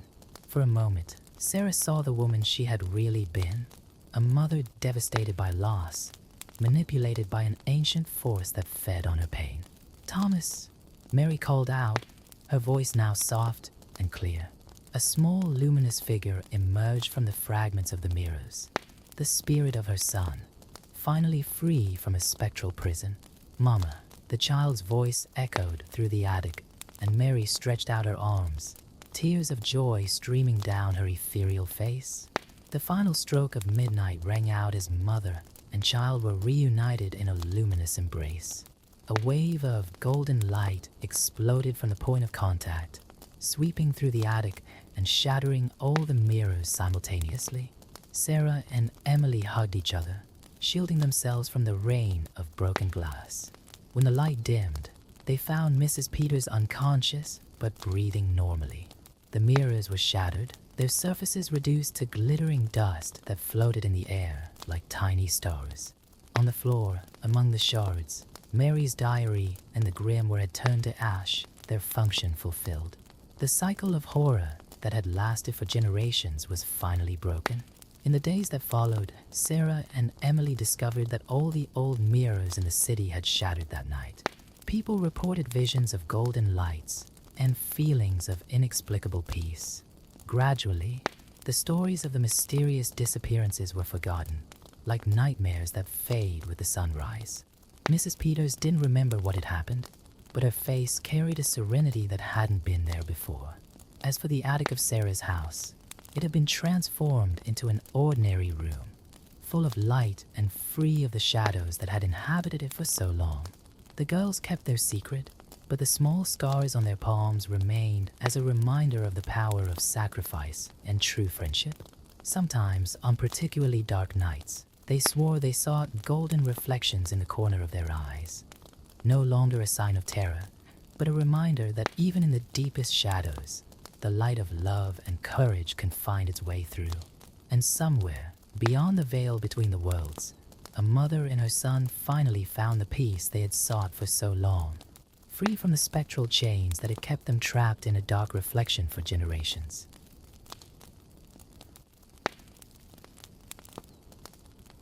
The wind howled through the frozen trees as Sarah Thompson adjusted her scarf, observing the white expanse that stretched out in front of her. The small town of Pine Creek, Montana, was completely isolated by the worst blizzard in 50 years.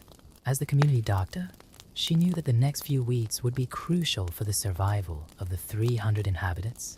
The emergency radio crackled in the makeshift clinic that Sarah kept in her house. Sheriff Mike Davidson's voice sounded choppy. "Sarah, we need you at the outpost. We found something." The hesitation in his voice made the hairs on the back of her neck stand on end. Sarah grabbed her medical bag and put on her heaviest coat. As she walked through the deep snow, her thoughts turned to the events of the last few weeks. First, the storm that blocked all the roads. Then the communication lines went down. Finally, supplies began to run low. It was as if winter was trying to swallow Pine Creek whole. At the outpost, an old hunting cabin converted into a rescue station, Sarah met Mike and two of the local rangers, brothers John and Peter Redwood, members of the Algonquin tribe who had lived in the area for generations. The men's grave countenances immediately worried her. "It's Jim Cooper," said Mike, leading her to a makeshift stretcher. "We found him wandering in the woods, almost frozen. But there's something wrong, Sarah. Something very wrong." Jim Cooper was one of the most experienced hunters in the region. He knew those mountains like the back of his hand. Seeing him there, shivering and mumbling incoherently, was disturbing. His clothes were torn and stained with something that Sarah preferred not to identify immediately. While examining Jim, John Redwood approached, his voice low and tense. Was he alone?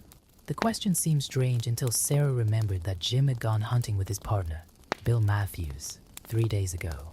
"Where is Bill?" Sarah asked Jim gently, who just shook his head, his wide eyes fixed on a distant point. "Hungry," he whispered at last. "So hungry." Peter Redwood exchanged a meaningful glance with his brother. Sarah noticed the growing tension in the room. The Redwood brothers began to converse in their native tongue, their expressions increasingly grim. "What is it?" asked Sarah, feeling that she was missing something important. John hesitated before answering. "There are old stories about these mountains in winter, stories that our people have told for generations, about a hunger that consumes more than just food." Sarah continued to treat Jim, but his words disturbed her. As she cleaned her hands and arms, she found something disturbing, fragments of what appeared to be human bones under her fingernails.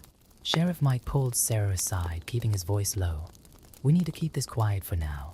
The town is already scared enough by the storm and the isolation. If they find out about this..." Sarah agreed, but her scientific mind struggled to process what she was seeing. The wounds on Jim weren't just from exposure to the cold. There were bite marks on his arms, bites that looked human. That night, after returning to her clinic with Jim sedated in one of the beds, Sarah began searching through the old local history books she kept in her library.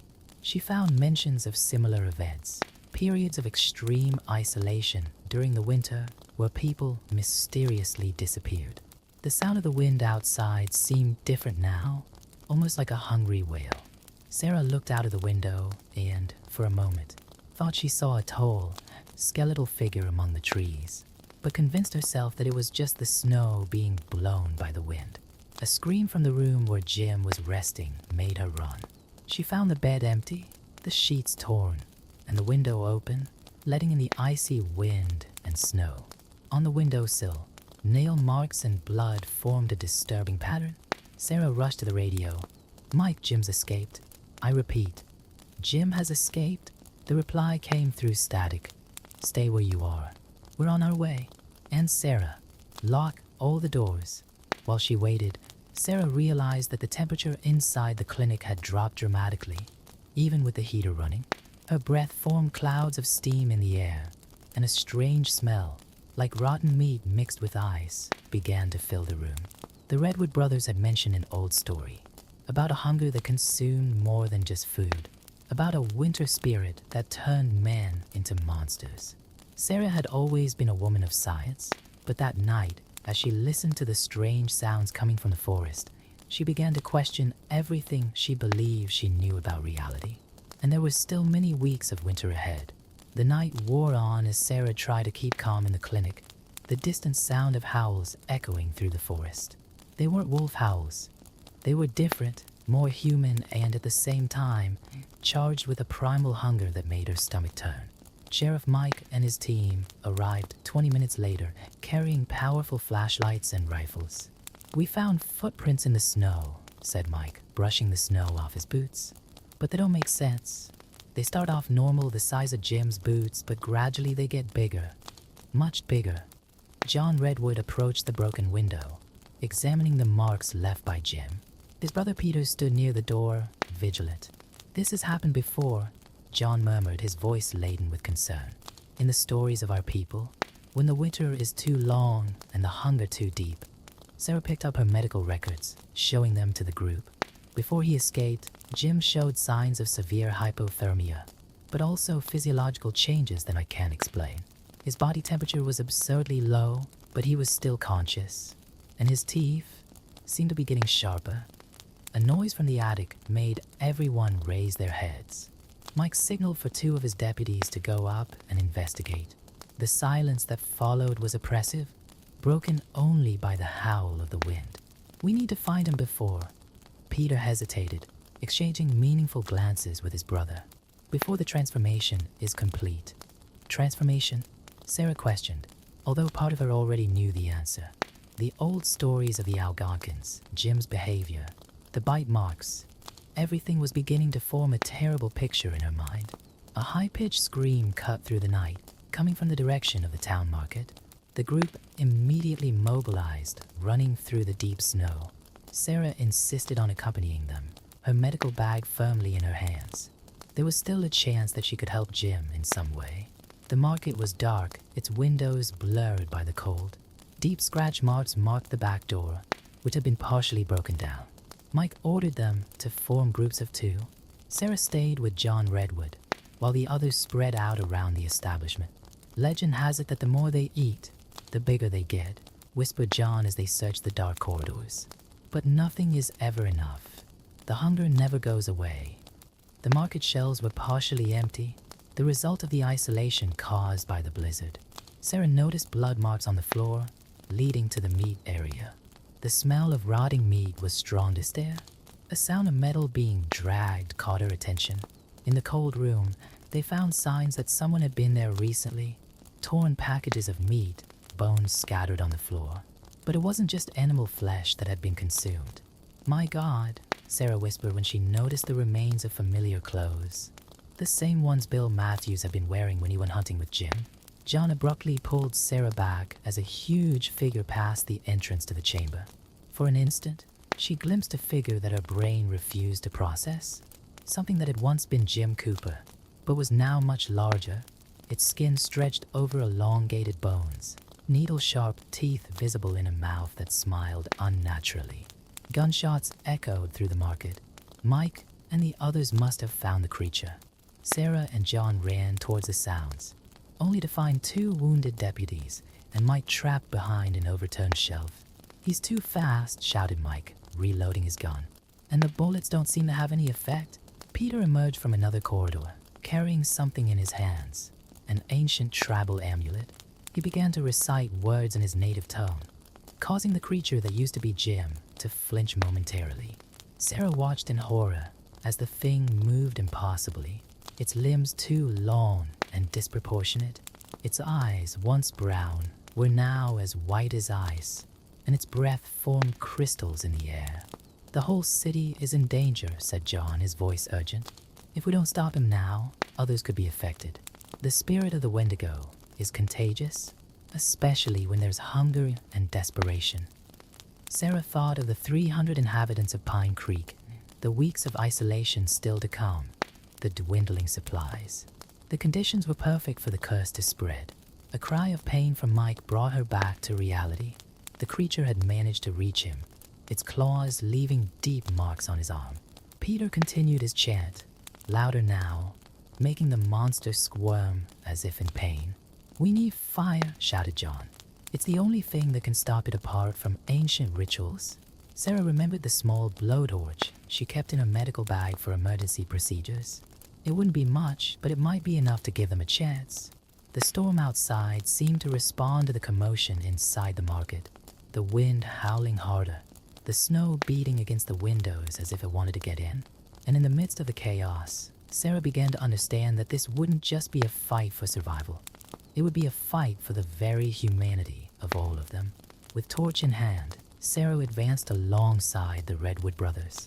Peter's ritual seemed to have some effect on the creature, which squirmed and emitted guttural sounds that no longer seemed to have any trace of humanity. Mike, despite the wound on his arm, kept a steady aim with his gun. "We need to corner him," shouted John, leading the group in a semicircular formation. The market, with its narrow aisles and high shelves, offered both cover and potential traps. Sarah noticed that her hands were shaking as she prepared the torch. The blue flame seemed insignificant in the face of the horror they were facing, but it was their best chance. The cold inside the market was intensifying by the moment, and ice crystals were beginning to form on the surfaces near the creature. "Look out," warned Peter as the thing that was Jim leapt over a shelf, its elongated limbs moving unnaturally. Sarah caught another glimpse of that distorted face, skin stretched over overgrown bones, eyes as white as the snow outside, and that mouth full of sharp teeth that kept growing. Mike fired once more, hitting the creature in the chest. The impact sent it reeling, but there was no blood, just a hollow sound, as if the bullet had hit ice. The Wendigo responded with a roar that made the windows of the market vibrate. "Sarah, when I say, use fire," instructed John, positioning himself strategically. Peter continued with the ritual. "Mike, keep him distracted." The plan began to form. Peter raised his voice, the ancient words echoing through the marketplace as his tribal amulet glowed with a light of its own. The creature seemed to feel pain from the ritual, its movements becoming more erratic. Sarah noticed something disturbing. The more time passed, the bigger the creature seemed to get. Its joints crackled and stretched like tree branches growing in fast motion. The Wendigo's hunger was literally insatiable, making it grow in proportion to what it consumed, condemning it to an eternal search for more food. One of the wounded deputies managed to crawl to safety, leaving a trail of blood in the snow coming through the broken windows. The metallic smell seemed to drive the creature even madder, and it turned towards the wounded man. "Now," shouted John. Sarah activated the torch just as Peter reached the climax of his chant. The blue flame found the creature just when it was most vulnerable, making it scream in pain. The smell of burning flesh mingled with the odor of rot emanating from the Wendigo. But it wasn't enough. The torch, designed for minor medical procedures, didn't have the power to cause significant damage. The creature recovered quickly and, with one violent movement, threw Sarah against a shelf. The impact left her breathless, and the torch fell from her hands. "Sarah," Mike shouted, running towards her, but the Wendigo was faster. However, before the creature could reach her, John Redwood appeared with an improvised fire extinguisher as a flamethrower, using alcohol from the market shelves as fuel. The explosion of flames drove the monster backwards, its screams now mixing with the howl of the wind. "We need to get him outside," said Peter, his voice hoarse from the continuous ritual. "There's too much risk of setting the whole market on fire in here."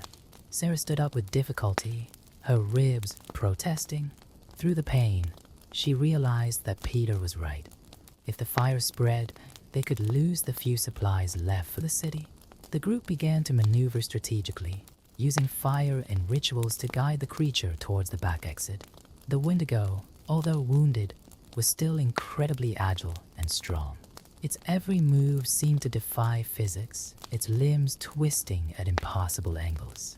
"We need more fire," shouted John, as his makeshift extinguisher began to fail. Sarah looked around frantically and then had an idea. "The storeroom. We got kerosene in the back storeroom." Mike understood immediately. "I'll get it. Keep that thing busy." As Mike ran to the storage room, Sarah noticed something worrying. The creature's behavior was changing. There was more method in its movements now, less animal savagery, and more strategy. The ice-white eye seemed to calculate, to plan. "It's adapting," murmured Peter, also noticing the change. "The spirit is becoming stronger." The Wendigo suddenly stopped its attacks, its head tilting unnaturally as it watched the group. A terrible smile formed on its distorted face, and Sarah felt her blood run cold as she realized that the creature had understood something. With an explosive movement, the Wendigo didn't attack the group. Instead, it shot towards the warehouse where Mike had gone to get the kerosene. "No," shouted Sarah, her heart racing as she realized that the creature had identified the greatest threat to her existence. The sound of breaking glass and twisting metal echoed through the market, followed by a scream that could only be Mike's.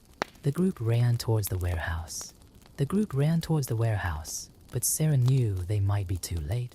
The temperature continued to drop, and now Sarah could see her own breath forming crystals in the air. The smell of rot and ice intensified, and the shadows on the walls seemed to move of their own accord, as if winter itself were alive and hungry. In the storeroom, they found the door ripped off its hinges and signs of a struggle. Claw marks covered the walls, and the floor was covered in spilled chemicals, creating a dangerous mixture under their feet. "Mike," called Sarah, her voice shaking not just from the cold. A faint groan came from behind some stacked boxes. Mike was alive but seriously injured. The Wendigo had disappeared, leaving only a hole in the roof of the warehouse through which the snow entered. "He's different now," whispered Mike as Sarah examined his wounds. "It's not just Jim anymore. It's something else. Something worse." John and Peter exchanged worried glances. "The spirit is getting stronger," said Peter, "and now it knows how to defeat us." Sarah finished making a makeshift bandage on Mike, her mind racing with the implications of what had happened. The creature was evolving, learning, and outside, the blizzard continued, isolating Pine Creek from the rest of the world. Winter had barely begun. As Sarah helped Mike to his feet, a terrible thought began to form in her mind. If the Wendigo really was evolving, learning, and becoming more intelligent, the whole town was in even greater danger than they had first imagined. "We need to evacuate the city," said Sarah, leaning Mike on her shoulder. "We can't risk more people being exposed to this." John shook his head negatively. "With this blizzard, the roads are completely blocked. To attempt an evacuation now would be to condemn people to certain death." A distant sound of breaking glass made everyone turn around. Through the fogged-up windows of the market, they saw lights moving in the street. Other residents, probably attracted by the sounds of fighting. "Damn," muttered Mike, trying to straighten up despite the pain. "We need to keep them away from here." Peter checked his watch. "The sun will rise in a few hours. Traditionally, the Wendigo is strongest at night." Sarah began to organize a plan in her mind. "Okay, let's divide up the tasks. Mike, you're too injured to continue. John, take him to the clinic and look out for the other wounded. Peter, you know the legends best. I need you to research more about how we can stop him permanently." "What about you?" asked John, worried. "I'm going to the community center. We need to organize the residents, establish safety rules. No one should be left alone until we sort this out." As the group split up, Sarah noticed that the temperature had risen slightly. Perhaps Peter was right about the Wendigo's power decreasing during the day. But that meant they had less than 12 hours to prepare for the coming night. At the community center, Sarah found about 30 agitated residents, including Mayor Thompson. News of the events at the market had already spread, albeit distorted by rumors and speculation. Dr. Thompson called out the mayor, his voice tense. "Is it true that Jim Cooper has gone mad? They're saying he attacked people in a market?" Sarah chose her words carefully. "There was an incident, yes. Jim is ill. It's important that everyone stays calm and follows some safety rules until we resolve the situation." As she explained the basic measures, no one should go out alone. All houses should be locked at dusk. Food stock should be protected. Sarah watched the faces of those present. Some showed fear, others skepticism, but what worried her most were the signs of hunger already visible in some of them. The city's supplies were running out faster than expected. If they didn't get help soon, the shortage would become critical, and with hunger would come desperation. The same kind of desperation that, according to legend, made people vulnerable to the spirit of the Wendigo. Back at the clinic, Sarah found Peter poring over old books and documents. Mike was asleep, sedated, while John tended to the other wounded. "I found something," said Peter, showing an old diary. Records of a particularly severe winter in 1887. There were similar reports of transformations, but the tribal elders managed to contain the threat through a specific ritual. What kind of ritual? One that requires sacrifice, replied Peter, his face grim.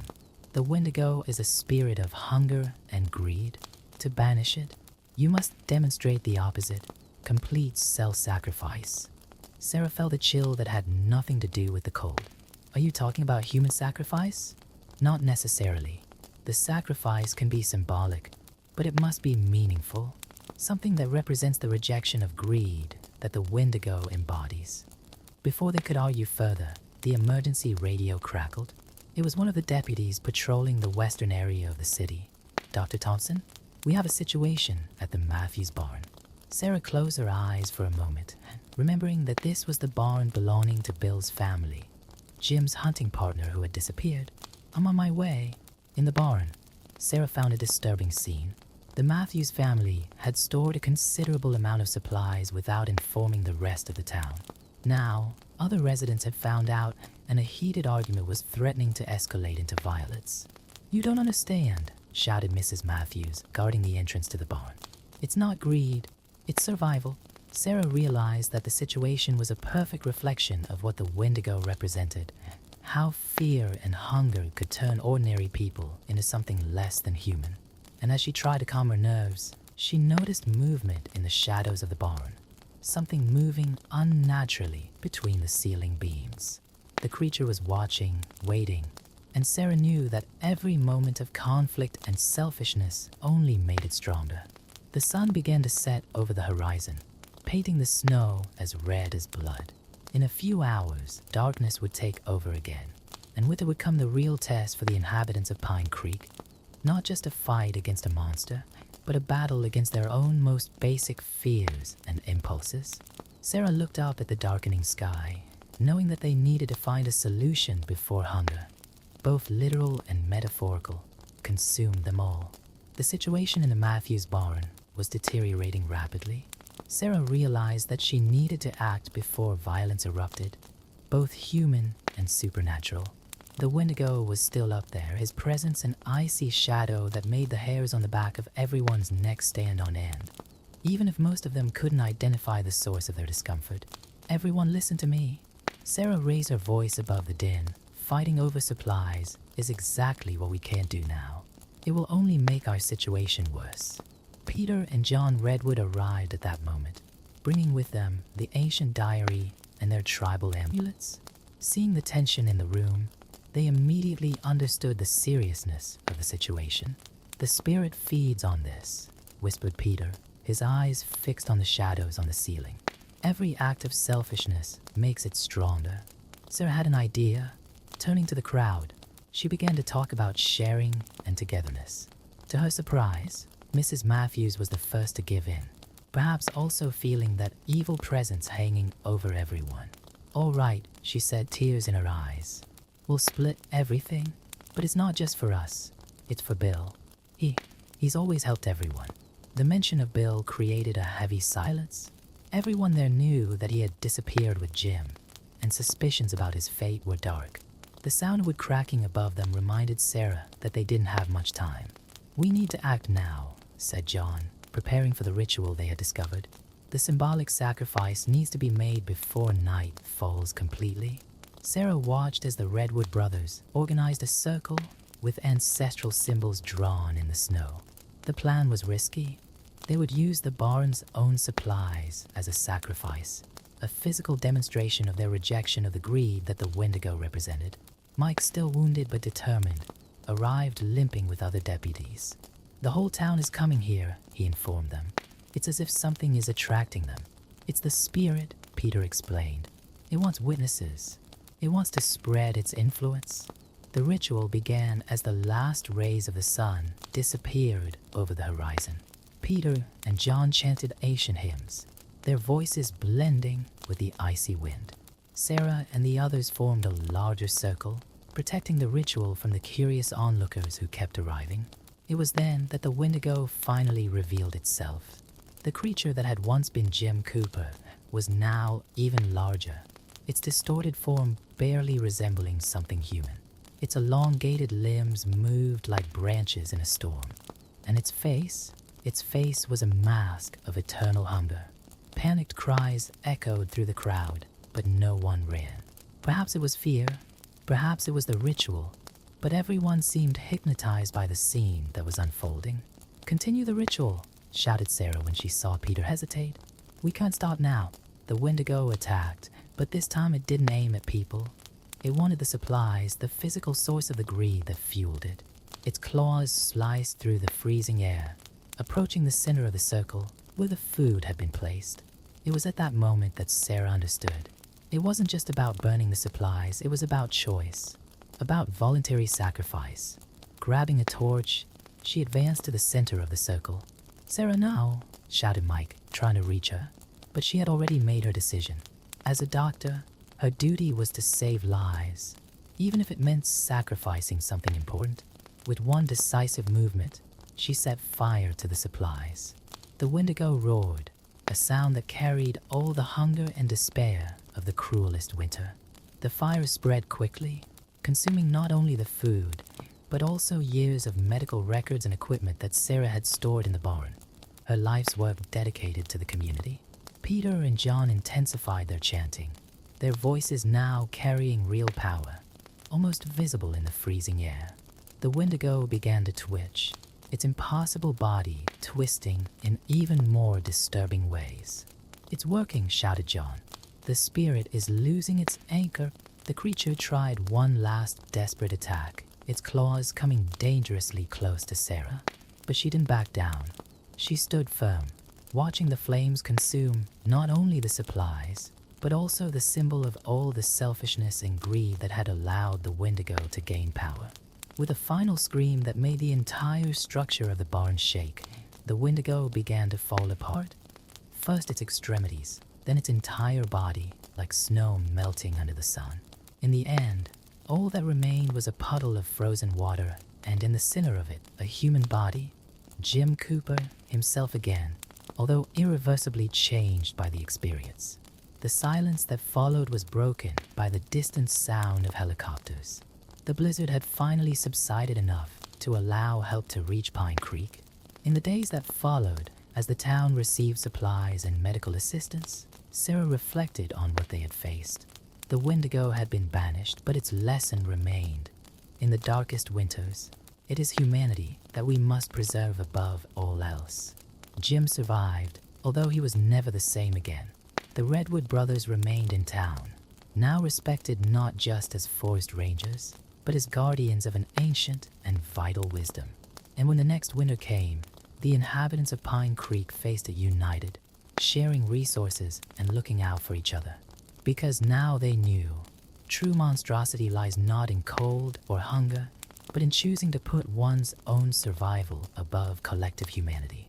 Sarah kept the Redwoods' old diary in their new clinic, a constant reminder that some battles are won not with force or fire, but with sacrifice and compassion. And on the coldest nights, when the wind howls through the trees, she still looks out of the window, vigilant, not out of fear of the Wendigo, but to ensure that no one in Pine Creek ever faces winter alone again.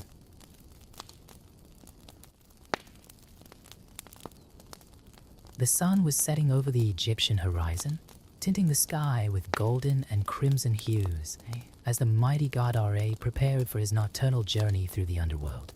In his majestic solar boat, decorated with ancient hieroglyphics and sacred symbols, the god gazed out over the dark waters that stretched out before him. His eyes, which during the day illuminated the entire world of the living, were now focused on the darkness that was beginning to envelop his vessel. Batet, the feline goddess of protection, was on board, her green eyes sparkling with a keen vigilance. Her slender, graceful body moved silently across the bow of the boat, while her pointed ears picked up every whisper in the shadows. Beside her, Sekhmet, the mighty lioness goddess of war, emanated an aura of brutal strength, her golden eyes burning like embers in the growing dimness. "I can smell her," whispered Batet, her nostrils flaring. "Apophis is near tonight." Ari nodded gravely, his golden scepter glowing with a light of its own as the last shreds of natural light disappeared over the horizon. The sun god knew that, as on every night since the beginning of time, the serpent of chaos would try to prevent his passage and, consequently, the dawning of the new day. The waters of the underworld were different from the waters of the Nile that mortals knew. Here, every wave carried memories of lost souls. Every current whispered ancient secrets. The darkness was not just an absence of light, but a living entity that moved and breathed, trying to swallow up the solar boat and its divine occupants. Sekhmet wielded her spear, the divine metal reflecting the supernatural radiance of Ra. She's more restless today. Observe the warrior goddess, her deep voice reverberating through the heavy air of the underworld. I can feel her growing hunger. The divine oarsmen, blessed spirits who assisted in the night's journey, kept up a steady pace, their paddles cutting through the black waters with supernatural precision. The boat glided through ancient caves, passing pillars covered in phosphorescent moss that illuminated the path with a spectral glow. It was then that the waters began to stir. At first, they were just small ripples, but soon they turned into violent whirlpools. Beneath the surface, a dark, sinuous mass began to take shape. Apophis, the primordial serpent of chaos, was emerging from the depths. "Get ready," cried Ra, his divine body radiating a more intense golden glow. The oarsmen redoubled their efforts, while Baudet and Sekhmet took up battle positions. The monstrous head of Apophis broke the surface of the water, its black scales absorbing all the light around it. His eyes, filled with pure emptiness, stared at the solar bow with a hatred as old as the universe itself. Its jaw opened, revealing endless rows of dagger-sharp teeth. "Once again we meet, Ra," hissed Apophis, his voice a cacophony of thousands of snakes whispering simultaneously. "As it has been every night since the beginning, and as it will be until the end of time." Ra remained impassive, although his glow intensified. "And as on every night, Apophis, you will be defeated. Order must prevail over chaos." The serpent laughed, a sound that made the very waters of the underworld shudder. "Order is an illusion. Ra, chaos is the natural state of all things. I am the truth you try to deny." Baudet moved like lightning, her divine claws slicing through the air as she leapt towards the monster. Sekhmet, for her part, brandished her spear with devastating force, aiming for the serpent's eyes. Apophis dodged with surprising agility for his colossal size, his immense body snaking around the solar boat. The waters of the underworld were churning violently now, threatening to capsize the boat. The oarsmen struggled to stay on course, their ethereal faces contorted with a supernatural effort. Ra raised a scepter, and a beam of golden light cut through the darkness, striking Apophis and making the serpent roar with pain and fury. "You cannot truly destroy me," cried Apophis, his body writhing in agony. "I'm as fundamental to existence as you are, Ra. Without me, without the chaos I represent, your order would have no meaning." "We do not seek your destruction," replied Ra, his voice reverberating with divine power. "But we will not allow you to impede the natural cycle of life. The sun must rise, and it will." The battle continued to rage in the depths of the underworld, a deadly dance between light and darkness, order and chaos. Baudet and Sekhmet moved in perfect synchronicity, their divine abilities complementing each other as they faced the ancient threat. Every onslaught from Apophis was answered with equal or greater force. Every attempt to destroy the solar boat was thwarted by the unwavering determination of its defenders. And so, as had happened countless times before, and as would continue to happen for all eternity, the battle for the survival of the cosmic order raged in the mystical depths of the Egyptian underworld. The fate of the living world hung by a thread, sustained only by the courage and determination of Ra and his divine guardians.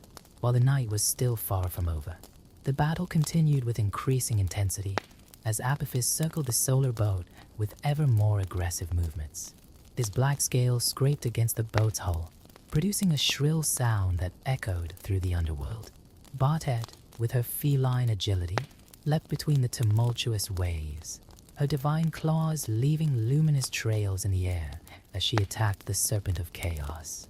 Sekhmet, taking advantage of a momentary breach in Apophis' defense, drove his golden spear deep into the serpent's scales.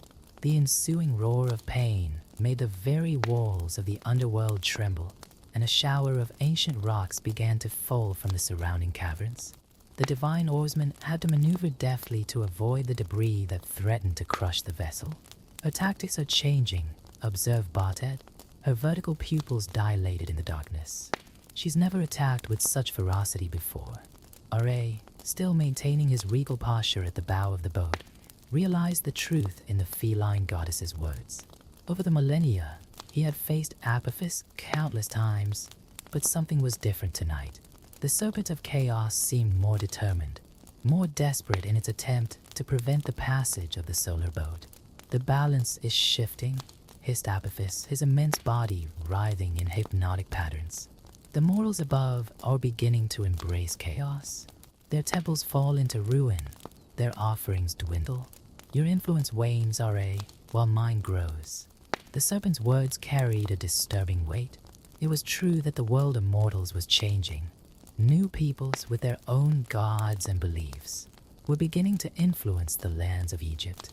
The power of the old gods, although still formidable, was no longer as absolute as before. Sekhmet roared in defiance, the sound echoing through the caverns of the underworld. As long as there is a single soul who believes in order, we will keep fighting. The dark waters of the underworld began to bubble with evil energy. From within, shadows began to take shape, physical manifestations of the chaos that Apophis commanded. They were shapeless creatures, neither completely solid nor totally ethereal, moving towards the solar boat with clearly hostile intentions. "Protect the rowers," ordered R.A., his scepter shining with redoubled intensity. The blessed spirits who moved the boat were essential to completing the night's journey, and their loss would mean the end of everything. Bartet moved like lightning, his claws slicing through the shadows with lethal precision. Her every blow dispersed the creatures into dark mist, but for every one she destroyed, two more seemed to emerge from the depths. Sekhmet, meanwhile, used her spear as a staff of light, creating a defensive perimeter around the boat. Apophis took advantage of the defender's distraction to launch his most daring attack yet. His huge body plunged under the boat, emerging from the other side with enough force to almost capsize the vessel. R.A. was forced to use his powers to stabilize the boat, but this left him momentarily vulnerable. "Now you're mine," triumphed Apophis, his gaping jaw aimed directly at the solar god. It was at this critical moment that something unexpected happened. From the shadows of the underworld, an ancient chant began to echo, the prayers of mortals who still kept the faith. It was a faint sound at first, but it grew in intensity, carrying with it the strength of human belief. R.A. felt his power renewed by the prayers, his divine body glowing with an intensity that made even Apophis recoil. "You are wrong, serpent," declared the sun god. "As long as there are those who seek the light, who yearn for order in chaos, our power will remain." The song of the mortals continued to echo through the underworld, strengthening not only R.A., but also Bartet and Sekhmet. The warrior goddesses now moved with renewed vigor, their actions perfectly synchronized as they fought both Apophis and his dark creatures. The waters of the underworld began to clear slightly, indicating that the night's journey was approaching its midpoint. Apophis, realizing that his window of opportunity was closing, gathered his strength for one last desperate attack. "You may have won this battle," hissed the serpent, "but the war is far from over. The world is changing, R.A., and not even you can stop it." With a sudden movement, Apophis plunged into the depths, taking his dark creatures with him. The waters of the underworld gradually calmed down, although everyone on board the solar boat knew that the peace was only temporary. "She's right about one thing," said Bardet, wiping her claws as she watched the dark waters. "The world is changing." Sekhmet leaned on her spear, her golden eyes fixed on the distant horizon. "Change doesn't necessarily mean destruction. Sometimes adaptation is necessary to maintain order. Ra remained silent for a moment, contemplating the words of his warriors.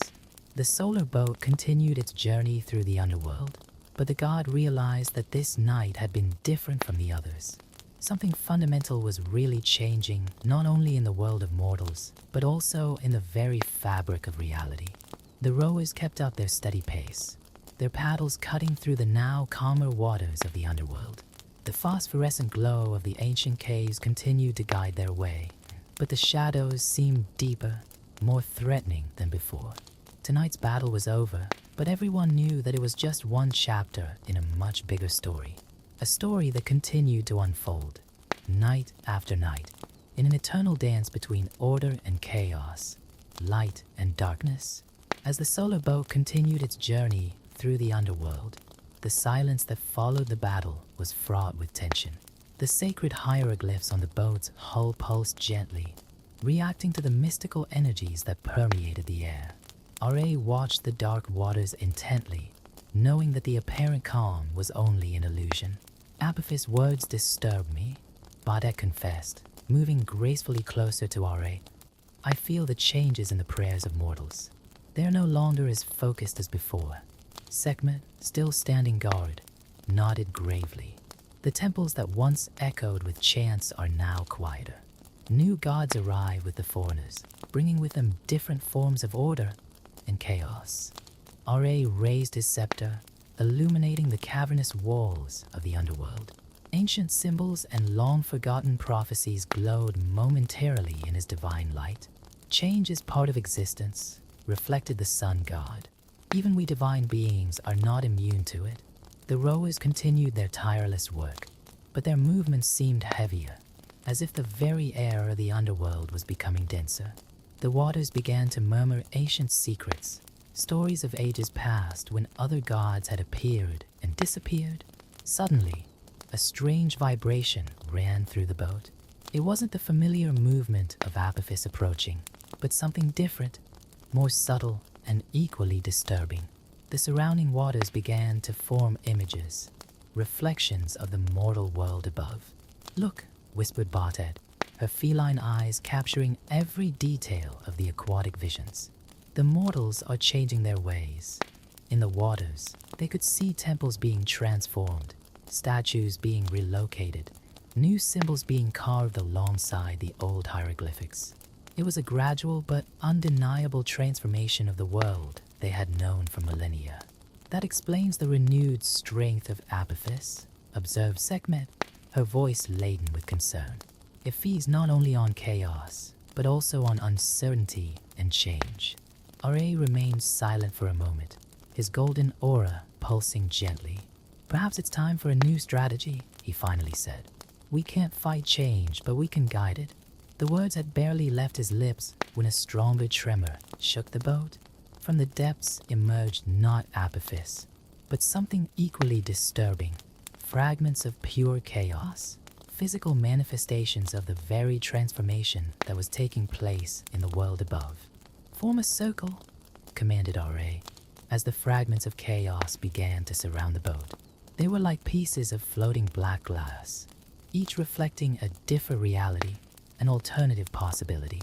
Baudet and Sekhmet positioned themselves, but their usual methods of combat seemed less effective against this new type of threat.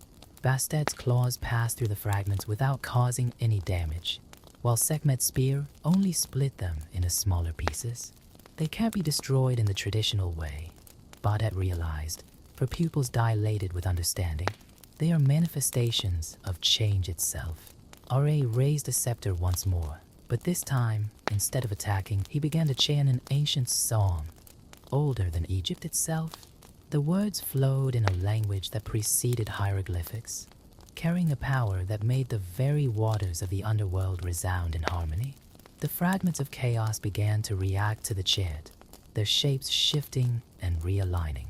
Instead of threatening the boat, they began to form a pattern around it, a new kind of protection, born of the very change that had previously threatened them. "That's it," murmured Sekhmet, observing the phenomenon with wonder. "We can't fight transformation, but we can embrace it and direct it." The rowers, inspired by the demonstration of adaptability, found a new rhythm in their movements. The boat now glided through the waters with a different grace, embodying change rather than resisting it. It was then that a familiar laugh echoed through the underworld.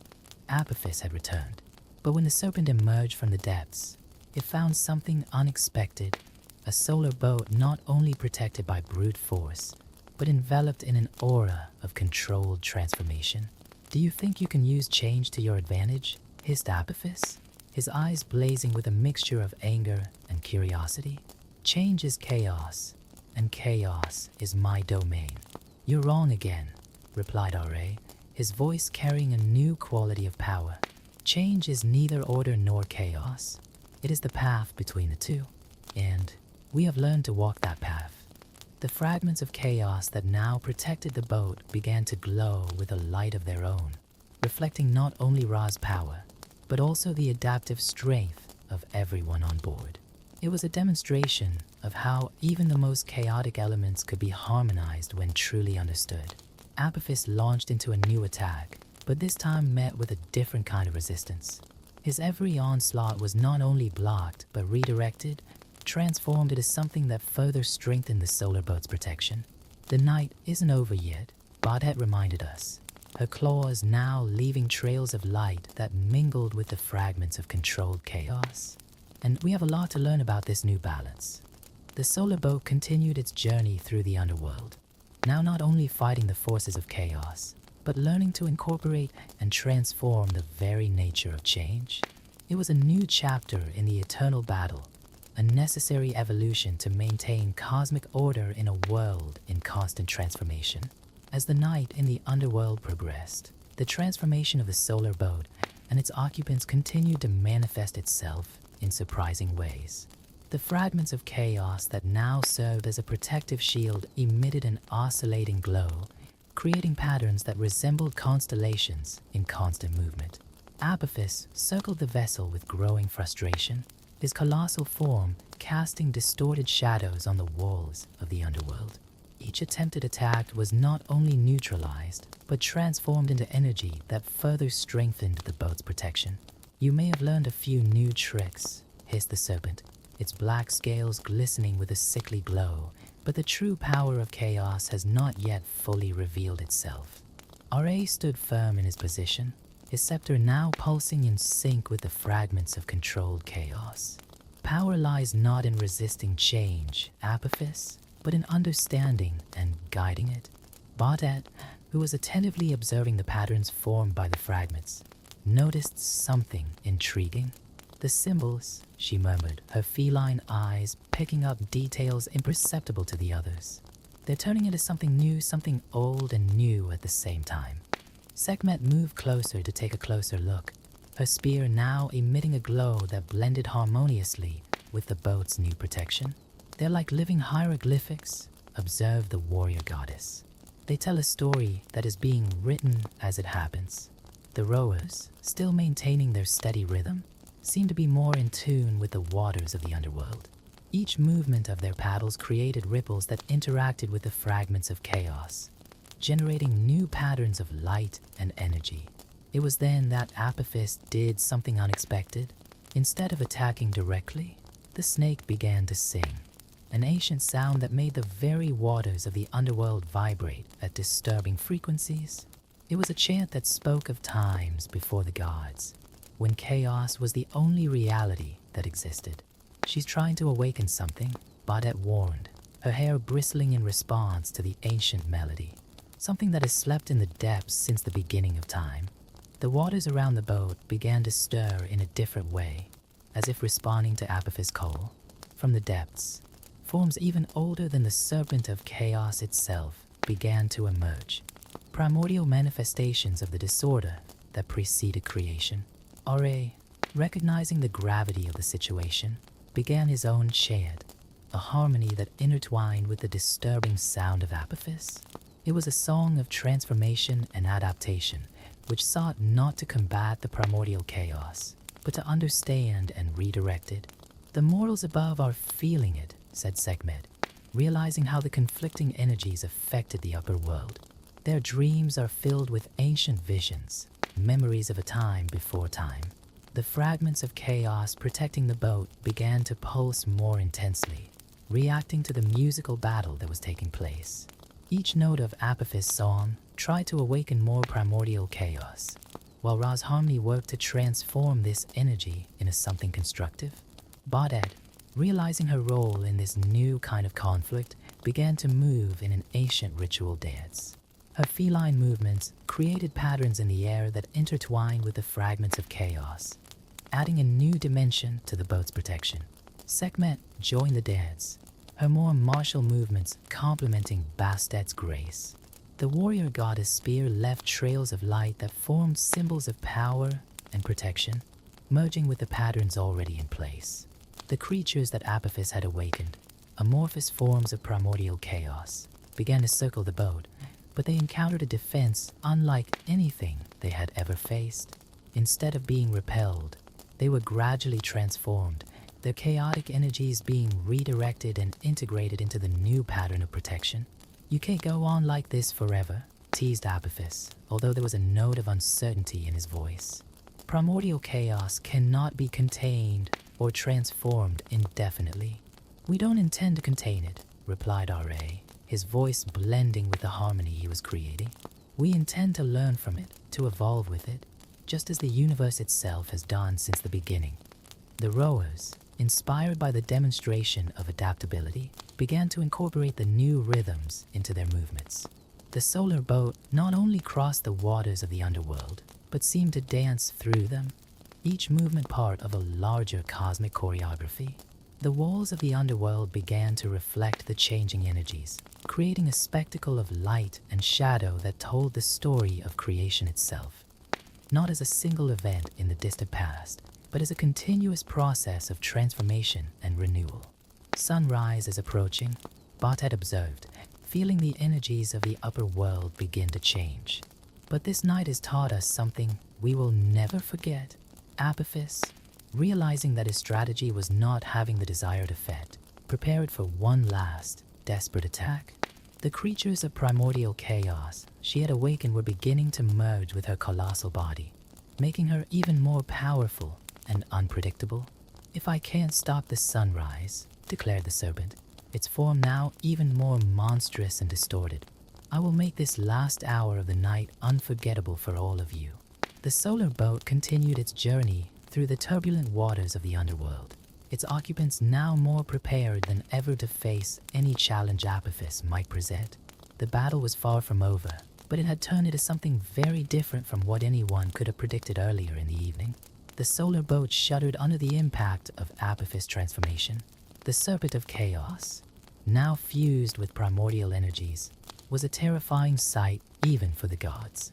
Its serpentine body seemed to absorb light itself, creating a vacuum of darkness that threatened to swallow everything in its path. R.A., however, maintained his composure, this golden glow pulsing in harmony with the fragments of chaos that protected the vessel. "Even in this form," he said, his voice resonating with ancient wisdom, "you still do not understand the true nature of existence."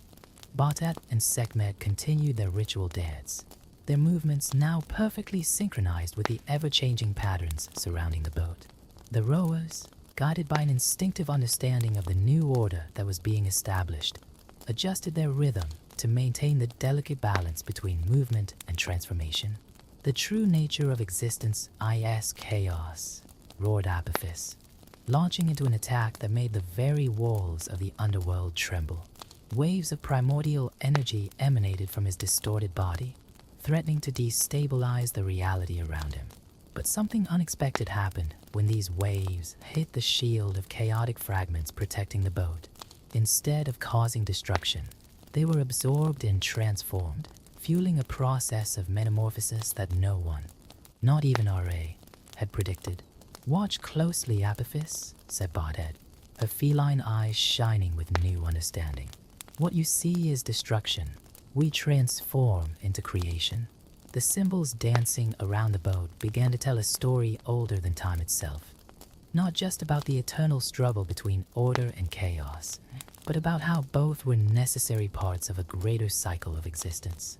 Sekhmet, her spear now emitting a glow that blended perfectly with the transformed energies, realized something crucial. "It's not about winning or losing," she declared. "It's about finding harmony in apparent conflict."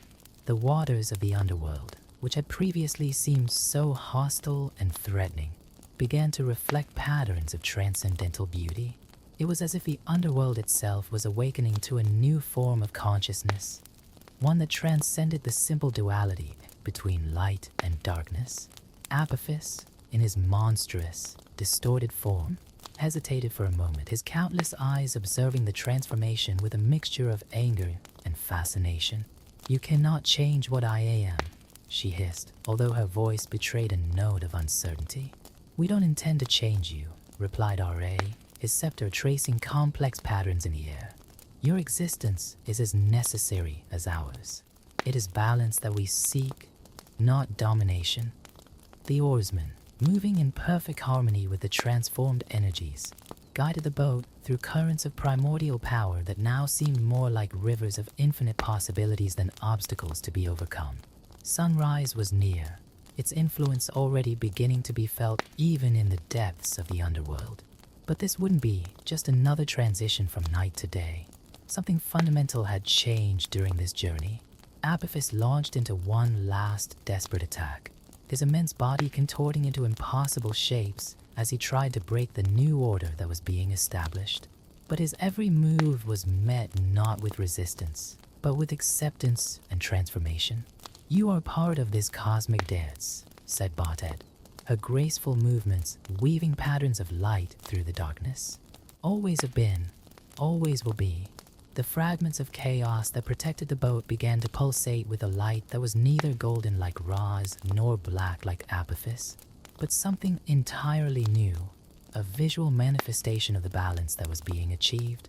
The primordial creatures that Apophis had awakened began to quieten down, no longer responding to his call for destruction, but finding their own place in the new pattern that was emerging.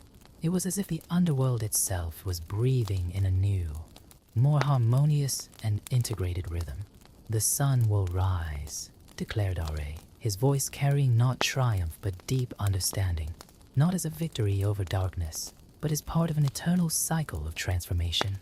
Apophis, his form beginning to stabilize, looked at the solar boat with eyes that reflected no longer just hatred, but also a glimmer of understanding.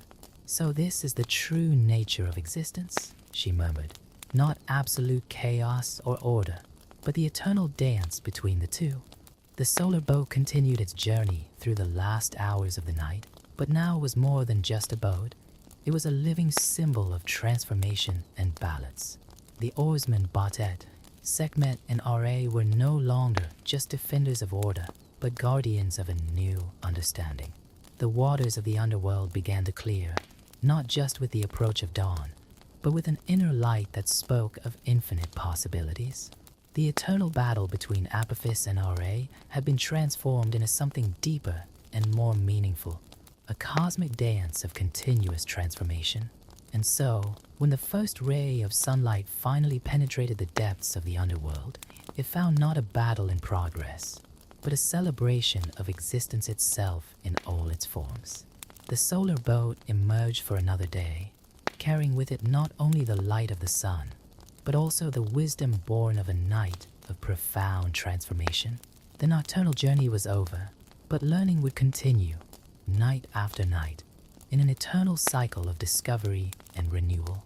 The underworld, Apophis, and all its inhabitants had become part of a greater story, not of conflict, but of evolution and mutual understanding.